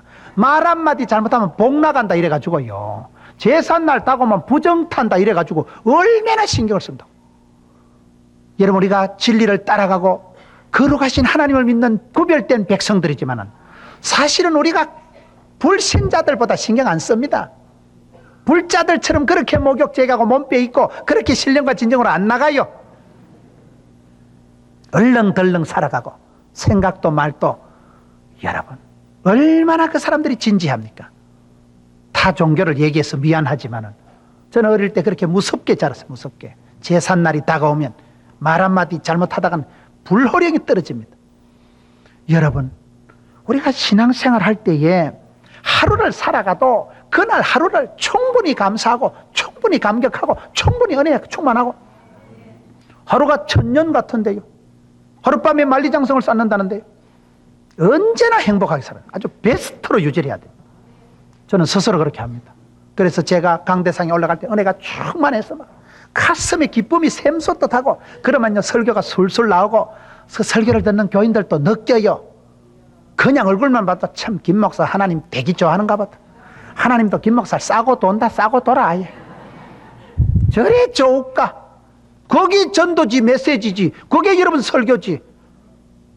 여러분, 우리가 구원의 즐거움을 잃어버리면 무슨 소용이 있겠습니까? 전도서를 한번 읽어보세요. 솔로몬이 성경을 3권을 기록했습니다. 젊어서 술람미 여인과 사랑을, 농밀한 사랑을 주고받을 때, 연애 편지 같은 글을 주고받을 때, 그것은 그런 육신에 속한 미르가 아니라 주 안에 있을 때, 그리스도 안에 있을 때 그 비밀된 사랑이 그만큼 아기자기하다 이 말이죠. 그가 왕으로서 1000번제를 드리고 하나님 주신 지혜로 이스라엘 백성들을 통치할 때 잠언서를 기록합니다. 잠언서는 31장으로 되기 때문에 하루에 한 장씩 읽으면 사람이 지혜가 생겨요. 하나님 주신 지혜를 가지고 백성을 다스릴 때 잠언서를 기록했습니다. 그가 노년에 인생 부귀영화를 다 만끽하고 산전수전, 우주전, 공중전 다 겪고 난 뒤에 그가 노후에 기록한 것이 전도서입니다. 전도서의 주제가 뭡니까? 헛되다는 것입니다. 그러나 전도서의 진짜 주제는 헛되다는 게 아닙니다. 하나님을 떠난 것은 만사가 헛된 것이지만 하나님 안에 있으면 날마다 새로운 것입니다. 전도서의 핵심은 하나님을 경외하는 여자가 오히려 현숙하고 예쁘고 아름답지, 인물 좋고 솜씨 있는 건 아무것도 아니에요. 몸짱, 얼짱이 아니라 영적인 배짱이 있어야 된다니까요. 하나님을 경외하는 그러한 마음이 고운 사람. 경외한다는 것이 뭡니까? 하나님을 두려워하고 공경하고 사랑하는 그런 감정이 아우러져서 독특한 영적인 캐릭터를 형성하고 있는 그런 영성을 말합니다. 하나님을 경외하는 것이 지혜의 근본인데요. 하나님을 사랑하고 경외하고 공경하고 두려워하는 사람이 사람 앞에 잘 안 하겠어요? 자기 남편에게 자녀들에게 함부로 하지 않습니다. 여러분, 전도서에 보면 사람이 해 아래서 수고하는 모든 수고와 마음에 애쓰는 것으로 소득이 무엇이랴? 일평생에 근심하며 수고하는 것이 슬픔뿐이라. 그 마음이 밤에도 쉬지 못하나니 이것도 헛되도다. 사람이 먹고 마시고 수고하는 가운데서 심령으로 낙을 누리게 하는 것보다 나은 것이 없나니 내가 이것도 본즉 하나님의 손에서 나는 것이로다. 이 전도서 2장의 이 말씀이 무슨 내용입니까? 부귀영화, 세상에 누려야 될 모든 것을 가장 많이 누린 사람은 우리가 솔로몬이다 이렇게 얘기합니다. 그런 왕조차도 그 인생을 해고하면서 사람이 해 아래서 수고하는 게 먹고 아침 일찍 일어나서 밤늦게까지 애쓰고 노력하고 남는 게 없다는 거예요. 소득이 없다. 수고와 고통뿐이라는 거예요. 그러면서 자기가 경험상 얘기를 하는데 사람이 먹고 마시고 수고하는 가운데서 심령으로 낙을 누리게 하는 것보다 나은 것이 없나니. 심령의 낙을 누리는 낙, 즐거울 낙자. 심령의 낙을 누리는 게 최고다 이거죠. 여러분, 구원의 즐거움을 회복하세요. 구원의 즐거움이 회복이 안 되면 다른 게 소용이 없습니다. 돈 좀 더 있어서 행복한 게 아니지 않습니까? 직책이 더 올라간다고 행복한 게 아니지 않습니까? 다윗이 지금 그걸 그리워하는 거예요. 즐거움에도 격이 있습니다. 무엇 때문에 희희낙낙하느냐? 그것에 따라 그 사람 인격의 차이가 납니다. 태폐향락도 주는 즐거움이 있겠지요. 세상에 즐거움이 없는 건 아닙니다. 예수 안 믿는 사람은 예수 믿는 사람은 야, 너는 술도 안 마시고 무슨 재미로 살아가노? 담배 피우는 사람도 요 담배 꼬나 물고 한 모금씩 땡기면 뭐 있겠지. 제가 해보지는 안 해도 여러분 뭐 있겠지. 재미가 없다고는 절대 말할 수가 없어요. 대체적으로 하지 말라는 건 다 재밌습니다. 죄 짓는 게 다 재밌어요. 그런데 뭐가 문제냐? 죄를 지으면 재미는 있다니까요. 그러나 그 재미는 반드시 뒷골 땡기는 일이 와요. 죄의 대가가 있어요. 죄의 값은 사망입니다. 재밌습니다. 재미가 없다고는 할 수가 없어요.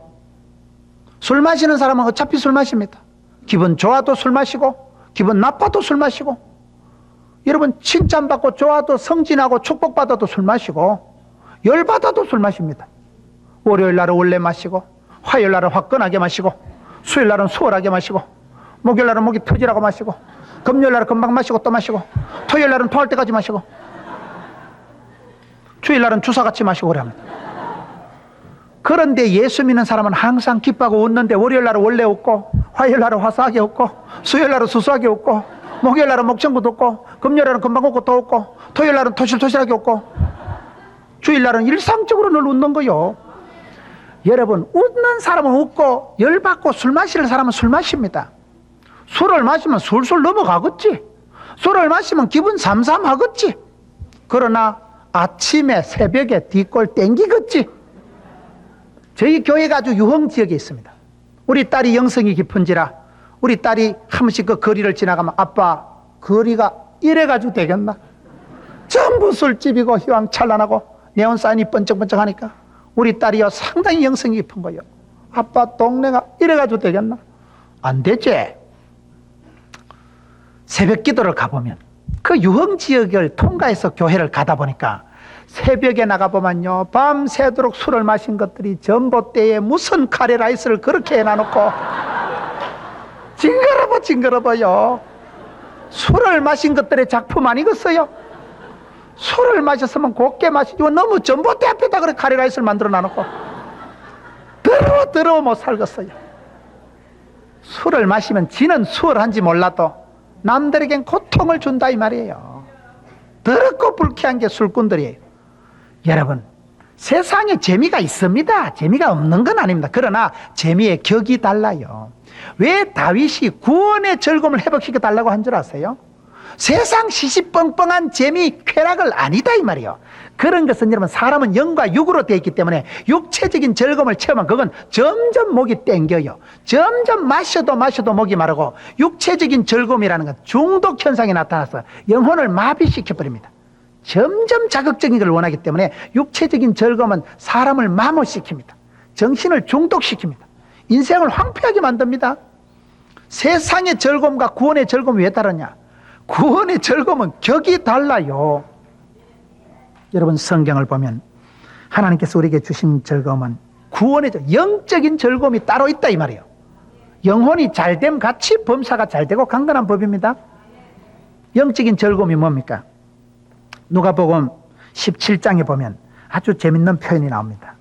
누가복음 17장 17절에 70인이 기뻐 돌아와 가로되 주여 주의 이름으로 귀신들도 우리에게 항복하더이다. 예수께서 이르시되 사단이 하늘로서 번개같이 떨어지는 것을 내가 보았노라. 내가 너희에게 뱀과 전갈을 밟으며 원수의 모든 능력을 제할 권세를 주었으니 너희를 해할 자가 결단코 없으리라. 그러나 귀신들이 너희에게 항복하는 것으로 기뻐하지 말고 너희 이름이 하늘에 기록된 것으로 기뻐하라. 이게 무슨 얘기입니까? 제자들이 70인 전도대가 다녀왔어. 예수님요 귀신들이 우리한테 항복하대요. 할렐루야. 얼마나 좋아요. 사단의 권세를 파고 귀신을 쎄리 밟아버리고 그런 권세를 주셨기 때문에 제자들이 가서 귀신을 대적하고 이기고 난 뒤에 너무너무 기뻐서 주님 앞에 와서 보고를 하니까 예수님 하시는 말씀이 그런데 귀신이 물러가는 건 단거이고 귀신 물러가고 항복한 것 가지고 기뻐하지 말고 너희 이름이 하늘의 생명책에 기록된 것으로 기뻐해라. 이게 무슨 얘기입니까?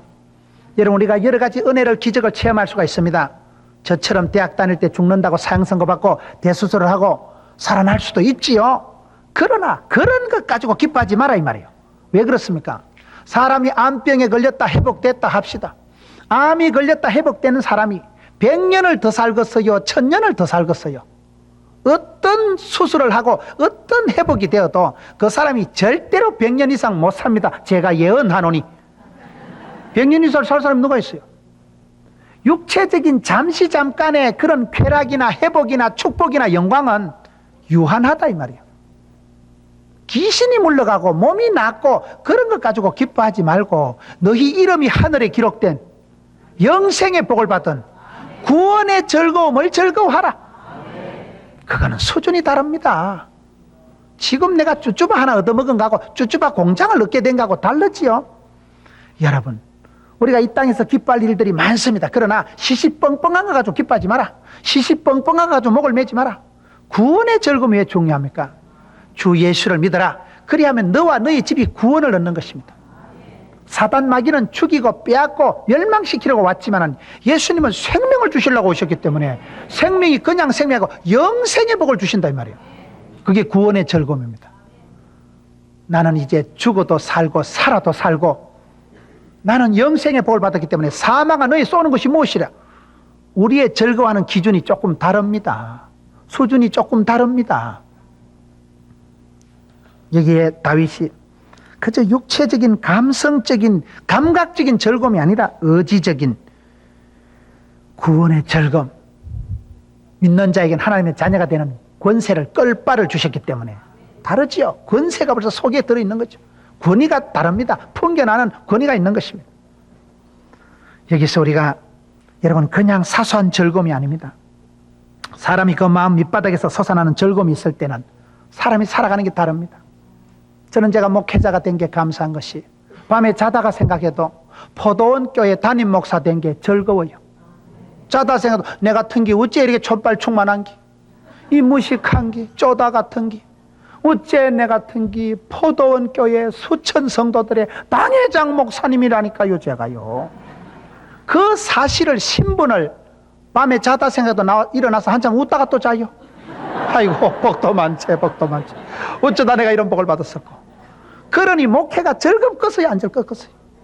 그 설교 듣는 교인들이 행복하겠어요, 설사하겠어요? 다르지. 구원의 즐거움을 유지하세요. 여러분, 술 먹고 즐기다가 아침에 일어나서 속쓰리고 뒷골 땡기는 그런 즐거움 말고, 사람은 일복이 많은 것이 복이 많은 것인데 일을 잘하는 사람은 반드시 일을 즐겁게 합니다.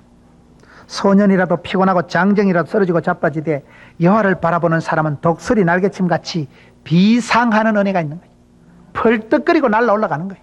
문제를 즐기면서 문제를 해결하는 것입니다. 탕류와 급류 속에서도 펄떡거리는 물고기는 물살을 타고 즐기듯이, 파도가 인생의 세파가 몰아치되 파도를 타고 파도를 즐기는 사람이 윈드서핑을 하는 사람이지, 파도가 세다 오늘은 못 나가겠다가 아닙니다. 파도가 그래서 오늘 하면 작품 나오겠다. 야 오늘 겁나게 허벌나게 오네 파도가. 그때 겁나게 파도를 타버리는 것입니다. 우리가 인생을 살아갈 때 하나님께서 우리에게 구원의 신바람을 주십니다. 구원의 즐거움이 회복되고 나면 못할 일이 없습니다. 사람이 사업을 하다가 큰 낭패를 보고 손해를 보게 되면 일에 대한 의욕이 사라지고 사람이 싫어지고 일에 대한 낙이 없어져 버린 거예요. 인생이 안 살고 싶어 버리는 거예요. 그것이 가장 큰 손해입니다. 그럴 때 하나님께서는 그 사람에게 구원의 즐거움을 먼저 회복시켜 주기 때문에 다윗이 그걸 먼저 기도합니다. 주여 구원의 즐거움을 회복시켜 주옵소서. 일을 해도 즐겁게 하셔야 돼요.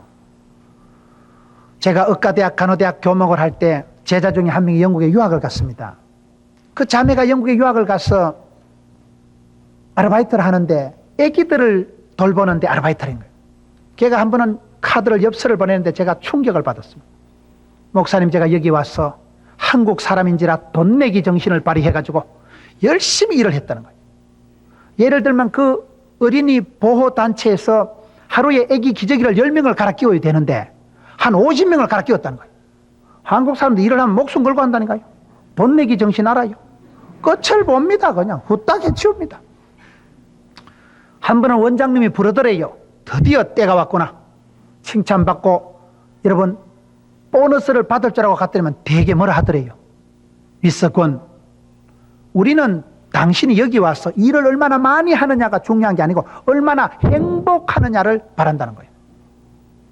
제가 그때 제자훈련을 7팀을 하고 있을 때입니다. 낮밤으로 새벽으로 밤으로 제자훈련을 하고, 저는 많이 하는 것일수록 좋은 것일 줄 알았는데 제가 그 편지를 받고 충격받았죠. 아기를 10명을 기저귀를 갈아 끼워야 될 사람이 50명을 갈아 끼우면 일을 그렇게 하다 보면 결국 일하는 당사자가 지칩니다. 그게 수일 못 가고 며칠 가다가 와, 내 이러다 소천하겠다 이거 못하게 된다는 거예요. 번아웃이 옵니다. 한계가 와버립니다. 빨리 지칩니다. 그리고 기저귀 갈아 끼움을 당하는 애기들 행복하겠어요? 선생님이 토닥거리고 예쁘다고 축복해주고 궁뎅이 파우더를 발라주고 이래야 될 텐데 이 자식이 지금 17번째 아이가 아직도 37명 남았네. 해치우고 막 아가 이 자식이 뭘 또 한버지기 싸놓고 일을 그렇게 몰아치면 그 일을 당하는 애기도 행복하지 않고 결국은 그 전체 이미지가 나빠지고 부모들도 그 길을 안 좋아하고 거기는 선생님이 안 좋아서 못 보내겠다. 원장님 논리가 뭡니까? 일을 얼마나 많이 하느냐가 중요한 게 아니라 일하는 당신이 얼마나 행복하느냐. 성가대원으로서 여러분 찬양대원이 얼마나 찬양 실력이 중요합니다. 영혼의 구원의 즐거움이 있어야 됩니다. 영감의 재창을 해야 되지. 목소리 좋다고 좋은 찬양 되는 거 아닙니다. 마음이 고와야지. 마음의 기쁨이 희락이 있어야지. 그것이 찬송으로 터져나와야 되는 것입니다. 구원의 즐거움이 그렇게 중요하다 이 말이에요. 즐거운 사람은 다 잘 앞디다. 대구니까 삼성 라이온즈 이성엽 국민타자. 이성엽이가 홈런 칠 때 어금니 악물고 내올 홈런 한 방 못 가면 죽어버려야지. 그래 안 합니다.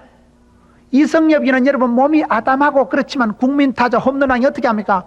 자연스러워요. 그냥 편안하게 빠따를 잡고 그냥 편안하게 풀 스윙을 하는데 딱 맞으면 히떡 넘어갑니다. 왜요? 자연스럽거든. 왜? 편안하거든. 왜요? 그 마음에 자신감 있고 하나님 주신 은사를 따라 살아가는 사람은 자기가 타자에 어울리는 사람이고 타자에 자질이 있는 사람이기 때문에 뭐 서두르고 조급하고 깝치고 열받지 않습니다. 마음의 평상심을 유지하고 마음에 여러분 희락을 낙을 유지하는 사람이 일을 잘합니다. 오래 합니다. 효과가 있고 열매가 있고 뒤탈이 없습니다. 그렇기 때문에 우리가 살아가면서 어떤 복을 받아야 되느냐? 하나님께서는 사람을 죄가에서 건지실 때는 구원의 즐거움부터 회복시켜 주시는 것입니다. 최고의 즐거움은 구원의 즐거움. 나 같은 죄인이 용서함 받아서 주님 앞에 옳다함 받으면 그런 큰 구원의 즐거움이 회복되고 확신이 되는 사람은요, 세상에 웃고 살아갑니다. 함부로 싸우지 않습니다. 사람이나 일이나 소유로 인한 실망이나 자랑이 아니라 주의 구원의 즐거움이 회복되면 인생에 자생력이 생기고 문제도 시험도 즐길 줄 아는 탄력이 생기기 때문에 그런 사람은 기가 살아나고 생기가 돌고 얼굴에 영혼의 미소가 번져나는 것입니다. 두 번째 다윗이 기도한 것이 자원하는 심령을 주옵소서. 자원하는 심령이 왜 중요합니까? 여러분, 사건을 당하고 죄를 짓고 고통 중에 실망 중에 있는 사람은 일에 대한 의욕이 사라져버리기 때문에 더 이상 하고 싶지가 않아요. 또 무슨 꼴을 보려고 내가 또 하겠노? 더 이상은 사람이 싫고 인생이 싫고 일이 싫어집니다. 그것이 일에 대한 의욕을 잃어버리는 게 문제입니다. 저희 교회에 새신자가 한 명 왔는데 아주 사업을 잘하던 분이에요. 자갈치 시장에서 얼마나 사업을 잘하고 술집에 가서 그냥 가스나들 팁을 100만 원 싹싹 주고 그렇게 잘 나가던 사람인데 주 거래처 사장님이 자살을 해버린 거예요. 아닌 밤에 홍두깨라고 멀쩡하던 사업이 갑자기 기울어진 거예요. 주 거래처 사장님이 자살을 해버린데 어디서 돈을 회수를 합니까? 어디서 돈을 받습니까? 이 사람이 그 길로 그냥 낭패에 빠지고 그 많은 짐을 다 버리고 그 새신자 집에 신방을 가보니까 부산에 그런 비탈이 있습니다. 계단을 올라가는데 여자들은 같이 못 가겠더라고요. 얼마나 계단이 험하고 집에 들어갔는데 아들 둘이가 있는데 여러분 식사를 하려고 밥상을 펴면 2명은 서 있어야 돼요. 다 4명이 못 앉아 방에. 그렇게 잘 나가던 사장님이 그 사람이 얘기를 하는데 제가 2가지 인상적인 일. 하나는 뭐냐, 망하고 나니까 사업이 망하고 어려워서 집에 들어 누워서 가만히 TV나 보고 한 달, 2달만 그렇게 있으면 절대 재기 못 한다는 거예요. 더 이상 일이 무섭고 세상이 무섭기 때문에 들어 누워 있으면 안 된다는 거예요. 반드시 일어나서 댕겨야 된다는 거예요. 2-3달 빈둥빈둥 들어 누워 있으면 세상이 무섭고 일이 겁이 나기 때문에 재기가 안 된다는 거예요. 힘들수록 일어나야 됩니다. 퍼질고 있으면 큰일 나요. 영육간에 다 다운돼 버립니다. 두 번째는 뭐예요? 자기가 그냥 돌아다니는데 그럼 식사는 어찌합니까? 굶고 다닌대요. 한 번은 길을 가다가 옛날 친구를 만났는데 대충 사정 얘기를 듣더니만 엄격거래 10,000원짜리를 하나 주더래요. 여러분, 사장인 친구한테 길에서 10,000원짜리 하나 주면 빠말떼기 맞습니다. 나를 자식아 거지 취급하고 친구 오랜만에 만난 친구 10,000원짜리 하나 주면 욕합니다. 얼마나 결례가 되겠어요. 그런데 너무 어려우니까 10,000원짜리 하나 받아가지고 내 식구가 일주일을 먹고 살았대요. 10,000원짜리 하나가 그래 귀중한 줄 난생 처음 알았대요. 술집 가서도 여자들한테 팁도 안 주던 10,000원인데 그 10,000원짜리 친구가요, 그 친구도 대단하지. 어떻게 10,000원을 줘요, 10,000원을. 그 10,000원짜리 하나 받아가지고 내 식구가 일주일 살았대요. 기가 막힌 얘기 아니겠어요? 지금 우리 시대가 그런 시대입니다. 의욕이 뚝 떨어져 버려요. 일이 무섭고 또 무슨 사기를 당할까, 또 무슨 저주를 덮었을까. 그런 시대를 살아가면서 제일 불쌍한 사람은 누구냐? 저는 사람들을 대할 때 제일 불쌍한 사람은 무엇을 해볼 생각이 없는 사람, 의욕이 없는 사람이 난 제일 문제라고 생각해요. 사람을 데리고 일을 한번 해보세요. 하려고 하는 마음이 있어야지. 하려고 하는 의욕이 마음이 없는 사람은 100번 가르치도 소용이 없습니다. CCTV 달아나고 몽둥이 들고 서 있어도 소용이 없어요. 여러분, 말을 끌고 강가에 갈 수는 있지만 물을 먹는 건 지가 먹는 거예요. 강제로 말을 끌고 가서 물을 못 먹입니다. 물은 자기가 먹는 거예요. 모든 일은 자기가 생각하고 판단하고 결정하고 자기가 행동하는 것이기 때문에 자원하는 심령을 달라 하는 게 뭡니까? 다시금 일이 보이게 해주시고 일에 대한 의욕이 생기게 해주시고 주님 내 마음속에 일에 대한 소원을 뿌리를 듯하게 해주셨어. 하고 싶어야 돼, 하고 싶어야 돼. 제일 무서운 사람이 하고집입니다. 하고제비 알아요? 하려고 하는 사람 그거 못 막습니다. 하고제비. 찬양 실력도 없으면서 콕 할렐루야를 앉으려고 하는 사람들이 있어요. 음을 다스리는 주제에. 그럼 옆에 앉아서 그냥 소리는 내지 마라. 입만 딱딱 벌리라. 하려고 하는 사람이 중요합니다. 하고제비를 못 막아요. 전도도 잘하는 사람은 약간 하고제비입니다. 원리를 방식을 다 알아서 잘하는 게 아니더라고요. 하려고 하면 돼요. 저는 제가 개인적으로 만든 말이 고사성어도 아닌 게 수고도 아닌 게 업중도라는 게 있어요. 한문을 배울 때부터 저 혼자 그냥 깨달은 게 일업자 가운데 중자 길도자를 써서 일은 하다 보면 도사가 된다. 일은 하다 보면 길이 보인다. 말이 되잖아요. 일업자 저는 업중도라는 말을 저 혼자 자주 씁니다. 도사가 박사가 어디 있습니까? 하다 보면 노하우가 생깁니다. 실패를 해도 하다 보면 됩니다. 여러분, 성공하는 사람은 실패하지 않아서 성공하는 사람이 아닙니다. 포기하지 않아서 성공하는 거예요. 오늘 낮에 아들 낳는 비결이 뭐라고 했어요? 낳을 때까지 낳는 거예요. 계속 낳는 거예요. 그냥. 포기하지 않는 기도가 중요하듯이 일을 시켜보면 여러분 아랫 사람들을 데리고 있는 사람들 한번 대해보세요. 자기가 하려고 하는 사람이 소중합니다. 그걸요 잔소리를 훈시를 가이드라인을 30분씩 발표를 해봐요. 띵하게 앉아있는데 사장님 훈시 끝나면 따로 노는데 환장합니다. 하려고 하는 마음 그것이 어디서 나옵니까? 하나님께서 자원하는 마음을 주셔야 가슴에 소원이 뿌리듯이 일어나야 되는 거예요. 그게 중요합니다. 일을 가르치는 것보다도 일을 하려고 하는 의욕이 더 중요하더라고요. 의욕이 있는 사람 지가 배워가면서 합니다. 실패를 해도 하고 창피해도 하고 안 되어도 하고 그렇게 애를 쓰면 애가 나온다니까요. 제일 무서운 사람은 하고집입니다. 원래 정신없는 게 배 끌고 일본까지 간다니까요. 정신 있는 건 동촌 앞바다 가다가 요 배를 타다가 무서워라 집에 옵니다. 정신없는 건 배를 타고 계속 가다가 엄매 여기가 어디요? 어디는 어디요? 시몬의 새끼지. 가다 보면 가는 거예요. 여러분 정신없는 게 산에 가서 곰 잡는다는 말이 있습니다. 미친놈이 곰을 잡아요. 정신 멀쩡한 건 산에 안 올라가요. 미친놈은 올라가서 눈에 비는 게 없으니까 토끼도 잡고 노루도 잡고 뭐 이것저것 두드리 잡으면 곰도 때리 잡아버리는 거예요. 하고제비가 무섭다니까요. 영적인 사람은 신앙이 회복될 때 하나님께서 담력을 주시는데 일에 대한 열정을 회복시켜 주십니다. 일이 눈에 들어와요. 하고 싶고 땡기고 소원을 두고 행하신 하나님. 소원이 아무나 생기는 게 아니라니까요. 하나님이 마음에 소원을 두셔야 돼요. 하나님이 은사를 불일 듯하게 하시는 거예요. 가슴에 불이 일어나는데 어찌 참으리까? 어찌 이유가 없으리까? 자원하는 심령 그것 하나님이 주시는 것이기 때문에 여러분 우리가 하나님께 말씀을 들을 때 믿음은 들음으로 들음은 말씀으로 말씀은 집회를 통해서 말씀을 주시면 하나님의 말씀이 살아 운동력이 있기 때문에 그 말씀이 인격의 아다리가 되어서 부닥쳐서 작동을 발동을 시작하면 그것이 동력이 걸리는 겁니다. 사람이 달라지는 거예요.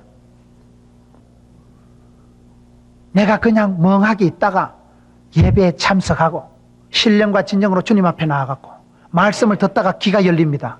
말씀을 듣다가 눈이 열립니다. 말씀을 듣다가 소원이 생깁니다. 어느 날 불현듯 내가 그런 일을 해봐야 되겠다. 그건 하나님 주신 소원입니다. 하나님이 시작하신 일은 하나님이 끝장을 보십니다. 내가 욕심낸 건 허무한 것이지만 하나님이 심어주신 소원은 이상해요. 창피해도 해야 되고 돈이 안 돼도 해야 되고 몸이 아파도 해야 되고 실력이 짜쳐도 합니다. 하나님이 시작하신 하나님 주신 소원은 막 불일듯이 일어나는데 다윗이 골리앗 앞에 나갈 때 실력, 처지, 능력하고 상관없다니까요. 밀어붙이십니다. 하나님. 약간 하고제비가 돼버리는 거예요. 그래서 우리가 자원하는 마음, 자발적인 것, 자생력이 중요합니다. 자원하는 마음이 아니고 억지로 하면 질려버려서 못합니다. 교회 봉사를 해도 그렇습니다. 제가 어디 집회 갔더니만 목사님 그런 얘기를 하더라고요. 그 여전도사님 두 분을 비교를 하면서 얘기하는데 한 여전도사님은 지혜롭고 한 여전도사님은 조금 고지식하대요. 지혜로운 여전도사님은 어떻게 하나? 예를 들면 아이가 운동회를 한다. 아이가 그날 운동회를 하거나 이러면 엄마가 운동회를 가야 되는데 그날따라 교회에 간단한 모임이 있는 거예요. 엄마가 아이 운동회를 따라갈 것인가 교회를 갈 것인가 고민할 때 무식한 고지식한 여전도사님은 사바세계 일이 중요하냐? 그 뭐 소풍가고 체육대하고 뭐 노래하는 거 맨날 하는 건데 무시하고 교회에 온나? 그래가지고 윽박을 질러가지고 그 부인 집사를 공포 분위기를 조성해가지고 교회를 오게 한다는 거예요. 그럼 온대요. 착한 집사님이 또 전도사님 말을 거역할 수 온지만은 그래 오면 기쁨이 없기 때문에 점점 일이 멀어진다는 거예요. 저 전도사님 말 계속 듣다간 집구석 작살 나갔다 했죠. 그래가지고 일에 즐거움이 없어지고 봉사에 기쁨이 없어지고 자원하는 마음이 없어지기 때문에 그때부터 눈치 보는 전도사님 또 뭐 일 시키고 싶어서 설설 피한다는 거예요. 반대로 지혜로운 분은 판단을 해서 그 얘기를 들어보고 그러면 얼른 학교 갔다가 집사님만 늦게라도 어서 오늘은 막 빼드릴 테니까 그렇게 하면 그게 고마워진다는 거예요. 지혜가 있어야 된다는 거예요. 일을 할 때도 자원하는 마음을 유지시켜야지 일이 질려버리고 부담이 돼버리면 절대로 오래 못합니다. 그때부터는 도망치고 설설 피하는데요. 하나님은 은혜를 주실 때 나를 변화시키시고 내게 담력을 주시고 내 마음을 고쳐서 일에 대한 사람에 대한 시각을 바꾸어 주신다는 겁니다. 일이 하고 싶어지고 일이 보이게 됩니다. 그래서 하나님이 여러분이 범죄하고 실패한 다윗에게 구원의 즐거움을 회복시켜 주실 뿐만 아니라 자원하는 심령을 달라고 기도할 때 이 기도가 왜 중요하냐? 사람이 지가 하고 싶어야지. 남이 시켜서 얼마나 하겠어요. 찬양을 좋아하는 사람은요 찬양을 즐깁니다. 밥을 안 먹어도 찬양하는 게 즐겁고 여기 앉아있는 것보다는 찬양대석에 앉아있는 게 좋고 그렇게 되는 거예요. 찬양이 좋으니까. 자기가 좋아서 하는 사람 아무도 못 말려요. 영적인 일은 자원하는 자가 돼야 됩니다. 이왕 할 것 같으면 지금 하고 누구든지 해야 될 것 같으면 내가 하고 어차피 할 것 같으면 빤듯하게 하고 그런 하려고 하는 마음이 있을 때 그 중심이 이쁘기 때문에 그 사람은 실수를 해도 재활용이 되고 실패를 해도 재생이 되고 소생이 된다는 겁니다. 우리가 일을 열심히 자원해서 빨리 하는 게 왜 중요하냐? 실패하면 다시 할 수 있는 기회가 남아있다는 거예요.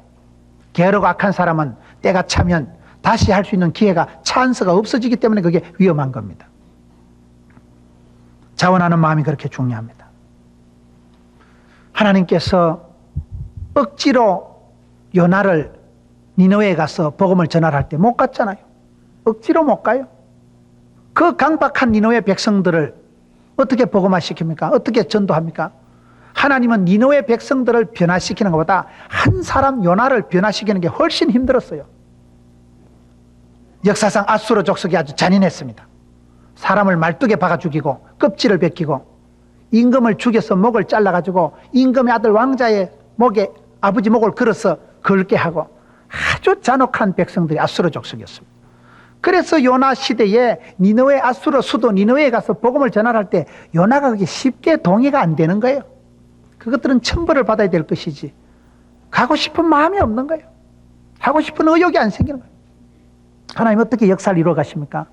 그 니느웨 악독한 도성에 12만 년 만에 되는 그런 많은 사람을 변화시키는 게 아니고 하나님 요나 한 사람을 바꾸어서 그의 입에서 고백이 나오게 하는 것입니다. 요나가 피해서 도망을 가고 다시스로 가서 여러분 요나가 배 밑창에 가서 잠을 잘 때 어떤 현상이 생깁니까? 사명자가 자원하는 심령을 잃어버리고 사명자가 도망하고 뺀질거리고 엉뚱한 짓을 하면 괜히 옆에 있는 사람들이 피해를 봅니다. 배에 탄 선원들이 잘못한 게 뭐 있어요? 선원들이 요나 때문에 그런 줄도 모르고 물건을 내다 버리고 기계를 내다 버리고 아까운 거 다 내다 버려도 광풍이 잠잠하지 않습니다. 사명자가 내가 사명의 길을 자원해서 감당을 안 하면요 가족이 아들이 피해를 보고 하나님은 외곽을 치십니다. 반드시 나를 반드시 치자고 외곽을 둘러서 치십니다. 그거 말귀를 못 알아들으면 바로 왕처럼요 장남 죽어나가는 꼴을 봅니다. 미련한 자면 끝까지 비참한 꼴을 봅니다. 하나님 외곽을 치시는데 사명자 요나를 변화시키는 게 너무나 힘드니까 말귀를 못 알아듣고 자기가 자원하지 않으니까 도망을 치고 숨어 있을 때 선원들이 고통을 치르다가 나중에 요나가 뭐랍니까? 나를 들어 바다에 던지소서. 자기 입으로 그 고백을 하고 나를 들어 바다에 던질 때 그 파도가 잔잔해집니다. 그래서 물고기 뱃속에서 회개하고 통회하고 변화된 요나가 니느웨 도성에 가서 한 번에 니느웨 도성을 변화시킵니다. 하나님은 나를 원하시고 내게 자원하는 마음을 원하십니다. 억지로 하지 마세요. 언제라도 내가 먼저 하고 자원하고 언젠가 해야 되는 거라면 지금 하고, 누군가 해야 될 것이라면 내가 하고, 이왕 할 것이면 잘하라 이 말이에요. 그런 의욕을 가지고 살아가야 됩니다. 믿음의 사람은 그런 사람이다. 샘물 같은 마음, 마음이 솟아나고 막 샘솟듯이 불일 듯이 일어날 때, 샘물의 장점이 뭘까요? 저는 샘물을 생각할 때 저수지와 샘물의 차이가 뭐냐? 저수지는 아무리 넓은데 물이 많이 있어도요, 저수지는 물을 가다 놓으면 썩습니다. 저수지는 밑에 깔리고 중금속이 노폐물이 쌓이고 저수지는 냄새가 나고 썩어버립니다. 물이 갇혀 있으니까. 샘물은 아무리 작아도 낙엽이 떨어져서 샘구멍이 틀어막힌 것 같아도 샘물의 장점은 퐁퐁퐁 샘솟던 물이 솟아나기 때문에 더러운 것은 흘러가는 거예요. 샘물은 자기 정화 능력, 자기 재생 능력을 갖춘 게 샘물입니다. 내가 자원하는 심령이 없으면 못 살아요. 자원하는 심령, 자원하는 게 아니면 그건 은혜가, 사역이, 섬김이, 찬양이 아닙니다. 눈도장 찍으려고 하는 게 몇 번 하겠어요? 인기관리 위해서 하는 게 체면치료 하는 게 얼마나 하겠어요? 샘솟듯이 솟아나는 자원하는 마음, 그 마음을 하나님이 주시는 것이고, 하나님이 그 소원을 주실 때 막 하고 싶어져야 돼, 하고 싶어져야 돼. 교회 봉사도 자원하는 마음을 하세요. 주의 일을 자원하는 마음을 하세요. 헌금을 하든지 봉사를 하든지 찬양을 하시든지 자원하는 마음을 하는 걸 하나님이 기뻐 받으십니다. 주님 마음을 기쁘게 해드립니다. 샘솟도 솟아나는 그런 자원하는 마음이야말로 자기 정화 능력이 있기 때문에 자기 스스로를 고쳐나가고 하다 보면 하나님이 은혜를 주시고 깨우쳐 주시고, 마지막으로 나를 붙들어서서, 나를 붙들어 주옵소서. 나를 붙들어서서. 이게 얼마나 중요한가. 여러분, 뛰는 사람 위에 나는 사람이 있습니다. 나는 사람 위에 뭐가 있는지 알아요? 붙은 놈이 있대요. 띠를 얘기할 때 띠 중에 가장 빠른 띠가 뭡니까? 쥐띠가 가장 빠르요. 왜 쥐띠가 가장 빠른지 아세요? 12지를 만들 때 동물들이 오는 순서대로 띠를 만드는데 소가 부지런하니까 제일 먼저 출발했는데 지라는 놈이 소 위에 붙어간 거예요. 꼬린 지섬에 갔을 때 지가 펄짝 뛰 내려가지고, 그래가지고 쥐띠가 제일 먼저 생겼다는 거 아닙니까? 여러분, 붙은 사람고 겁난다니까요. 요한복음 15장에 포도나무 비유에 보면 포도나무 가지가 자기가 할 수 있는 게 뭡니까? 포도나무 가지가 생땀 찔찔 흘리고 포도나무 가지가 애를 쓰고 내가 어쩌면 포도 열매를 맺힐까? 포도나무 가지가 지가 할 수 있는 게 아무것도 없어요. 포도나무 가지는 줄기에 붙어만 있으면 되는 거예요. 붙어 있는 게 그게 중요합니다. 포도나무 가지가 자기가 애쓰고 노력하고 쇼를 할 필요가 없는 거예요.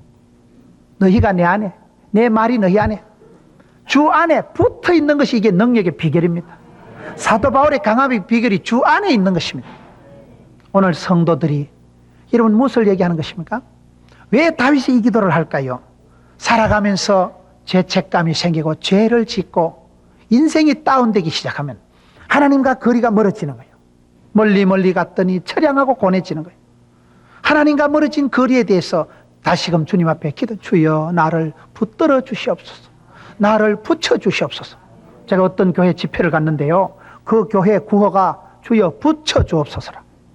근데 구호가 약간 시원찮을수록 그 구호가 아주 리얼하고 실감납니다. 부산에서 제일 큰 교회가 수영로 교회인데 제가 어떤 교회 부산에 청년을 갔더만 그 청년의 구호가 수영로를 때리잡자. 그게 구호예요. 그런 구호가 훨씬 실감 난다니. 애매하게 뭐 하나 되게 합쳐서 그런 데는 대체적으로 콩가루 집안이에요. 성령 충만 줘서 그런 데는 대체적으로 성령 충만 안 되니까 성령 충만 달라는 거예요. 구호를 눈에 보이게 실감나게, 그래 수영로를 때리잡자, 그게 낫다니까요. 그 교회가 소문다니까 부산에서 청년들이 두 번째 모인다는 거. 왜요? 수영로를 따라잡는 게 꿈이고 목표니까 분명하잖아요. 그 교회는 주변에 교회가 많은데 옆에 제일 가까운 교회 중에 제일 크고 부흥되는 교회를 처음에 지정한 거예요. 주여 금년도는 서부교회를 때려잡자. 그래서 서부교회를 이거는 그 다음에 주여 남부교회를 때려잡자, 주여 북부교회를 때려잡자, 그렇게 나가더라는 거예요. 주변에 있는 교회들을 모델로 삼아서 저 교회가 숫자가 우리보다 얼마가 많다, 저 교회가 우리보다 찬양이 뜨겁다, 그걸 목표로 한 해 한 해 가니까 계속 눈에 보이는 목표를 따라가서 수영로를 따라잡자. 두 번째 모인다 그러더라고요.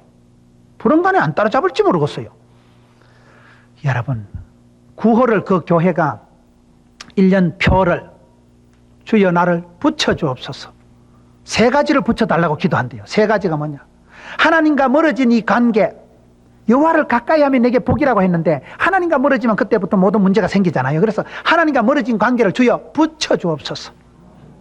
돈 구경 못한 지가 오래됐는데 100만 원짜리 1000만 원짜리 수표 구경 못한 지가 오래됐는데 하나님요, 수표 좀 돈 좀 붙여주옵소서. 집안이 요즘 좀 썰렁한데 부부관계 멀어진 관계, 집 나간 아들, 마음이 멀어진 딸의 마음을 붙여주옵소서. 얼마나 좋은 구호예요. 저는 그 구호가 너무너무 은혜스러워가지고 저희 교회 송구 영신 예배 때 설교 제목을 주여 붙여주옵소서. 금년 한 해 동안 하나님하고 쫄깃쫄깃하게 붙여주옵소서. 금년 한 해 동안 돈도 물질도 권세도 영광도 건강도 붙여주옵소서. 금년 한 해 동안 집구석이 찰떡같이 찰싹찰싹 붙여주옵소서. 얼마나 좋아요. 주님 나를 붙들어 주시옵소서. 전능하신 주님 오른팔로 나를 꽉 잡아 주시옵소서. 사도 바울의 고백을 보세요. 그렇게 환난과 핍박을 당한 사도 바울이지만은 이제 나는 심령에 메인 바 되어서 예루살렘으로 간다. 환난과 핍박이 기다리도 나는 간다. 못 먹어도 고다. 하나님께서 내 심령을 꽉 붙잡아 주시는데, 전능하신 하나님께서, 성령 하나님께서 내 마음을 묶어서 메어서 꽉 붙들어 주시니까 하나님 앞에 꽉 잡힐 때가 최고 자유롭고 평안한 때입니다. 전능하신 주님께서, 성령 하나님께서 내 심령을 꽉 붙잡으시니까 이제 나는 심령에 메인바 되어서 예루살렘으로 간다. 환난과 핍박이 기다리도 나는 간다. 가난한 데나 부한 데나 일체의 비결을 배웠느라 감당치 못할 시험은 없나니 피할 길을 주신다. 내게 능력 주자. 내가 모든 것을 할 수 있느니라. 할 수 있거든이 무슨 말입니까? 능치 못함이 없는 것입니다. 하나님이 의롭다 하시는데 누가 정죄하리요? 하나님이 사랑하시고 싸고 도는데 누가 끊으리요 막으리요? 사방으로 오겨 싸도 쌓이지 않고 세상이 감당할 수 없는 사람이 되고, 어떻게 그렇게 살아갑니까? 성령 하나님이 붙들어 주시니까, 심령이 꽉 붙들림 받으니까 주님 앞에 붙잡힌 사람이 자유자입니다. 세상에 굴하지 않습니다. 사람 눈치 보지 않습니다. 하나님 나를 붙들어 주시옵소서. 하나님하고 거리가 멀어져 가지고 하나님과 내 사이에 이상한 게 끼어들어 가지고, 그래서 내가 영적으로 둔감하게 되고 각양 좋은 은사와 온전한 선물이 위로부터 빛들이 아버지께서 내려와야 되는데 이상한 것이 내려와 가지고, 하나님과 여러분 가까이 하는 게 내게 복입니다. 여호와를 가까이 할수록 내가 수지 맞습니다. 신앙생활 해보면 그렇습니다. 내가 하나님을 떠난 것이지 하나님이 나를 떠난 게 아니에요. 기차를 타고 가면, 여러분 버스를 타고 가면 전봇대가 뒤로 휙휙 지나가잖아요. 가로수가 휙휙 지나가잖아요. 그러나 사실은 가로수가 지나가는 거예요, 지가 지나가는 거예요? 와, 전봇대 빨리 지나간다. 와, 5개째다. 전봇대는 그 자리에 서 있어요. 지가 차를 타고 지나가지. 우리가 신앙생활 하면 그렇습니다. 하나님 왜 나를 안 도와주시고 말이지. 하나님 내게 뭐 해주신 얘기? 지가 떠나놓고 지가 멀리 도망가 놓고는 하나님 보고 멀리고, 하나님은 어제나 오늘이나 동일하시고 거기 계시고 앞서 행하시고, 내가 어디에 자리를 펼지라도 하나님 바다 끝에 골방에 어디라도 거기 계신 하나님이신데, 주여 나와 하나님과의 관계를 붙여주시옵소서. 멀어진 신앙의 관계를 붙여주시옵소서. 내 심령을 꽉 잡아주시옵소서. 그래 기도를 하셔야 된다 이 말이에요. 사도행전 11장 23절에 바나바가 안디옥에 가서 모든 사람에게 권하는 것이 주께 붙어 있어라. 여러분, 무엇이 될 때는 하나님께서 마치 지남철에 뭐가 들러붙듯이 점점 더해 주시는 역사가 있기 때문에, 하나님께서 붙드시면 되기 때문에 하나님 앞에서 우리가 기도할 때 주여 내게 붙여주옵소서. 나를 하나님께 가까이 붙여주시고, 물질을 권능을 붙여주시고, 권능의 오른팔로 나를 꽉 잡아주셨어. 주의 친절한 팔에 안기면 여러분 주님 손에 꽉 잡힐 때 사명자가 되고, 그때 문제가 해결되고 그때 새로워지는 것입니다. 오늘 다윗이 비록 짧은 기도지만은 3가지 기도를 주여 회복시켜 주옵소서. 구원의 즐거움은 회복시켜 주시고, 불일듯 하는 샘솟듯 하는 자원하는 마음도 회복시켜 주옵시고, 하나님 앞에서 죄를 짓고 멀어진 내 영혼을 붙들어 주셔서 회복시켜 주시고, 이와 같은 역사가 있는 여러분 되시기를 축원합니다.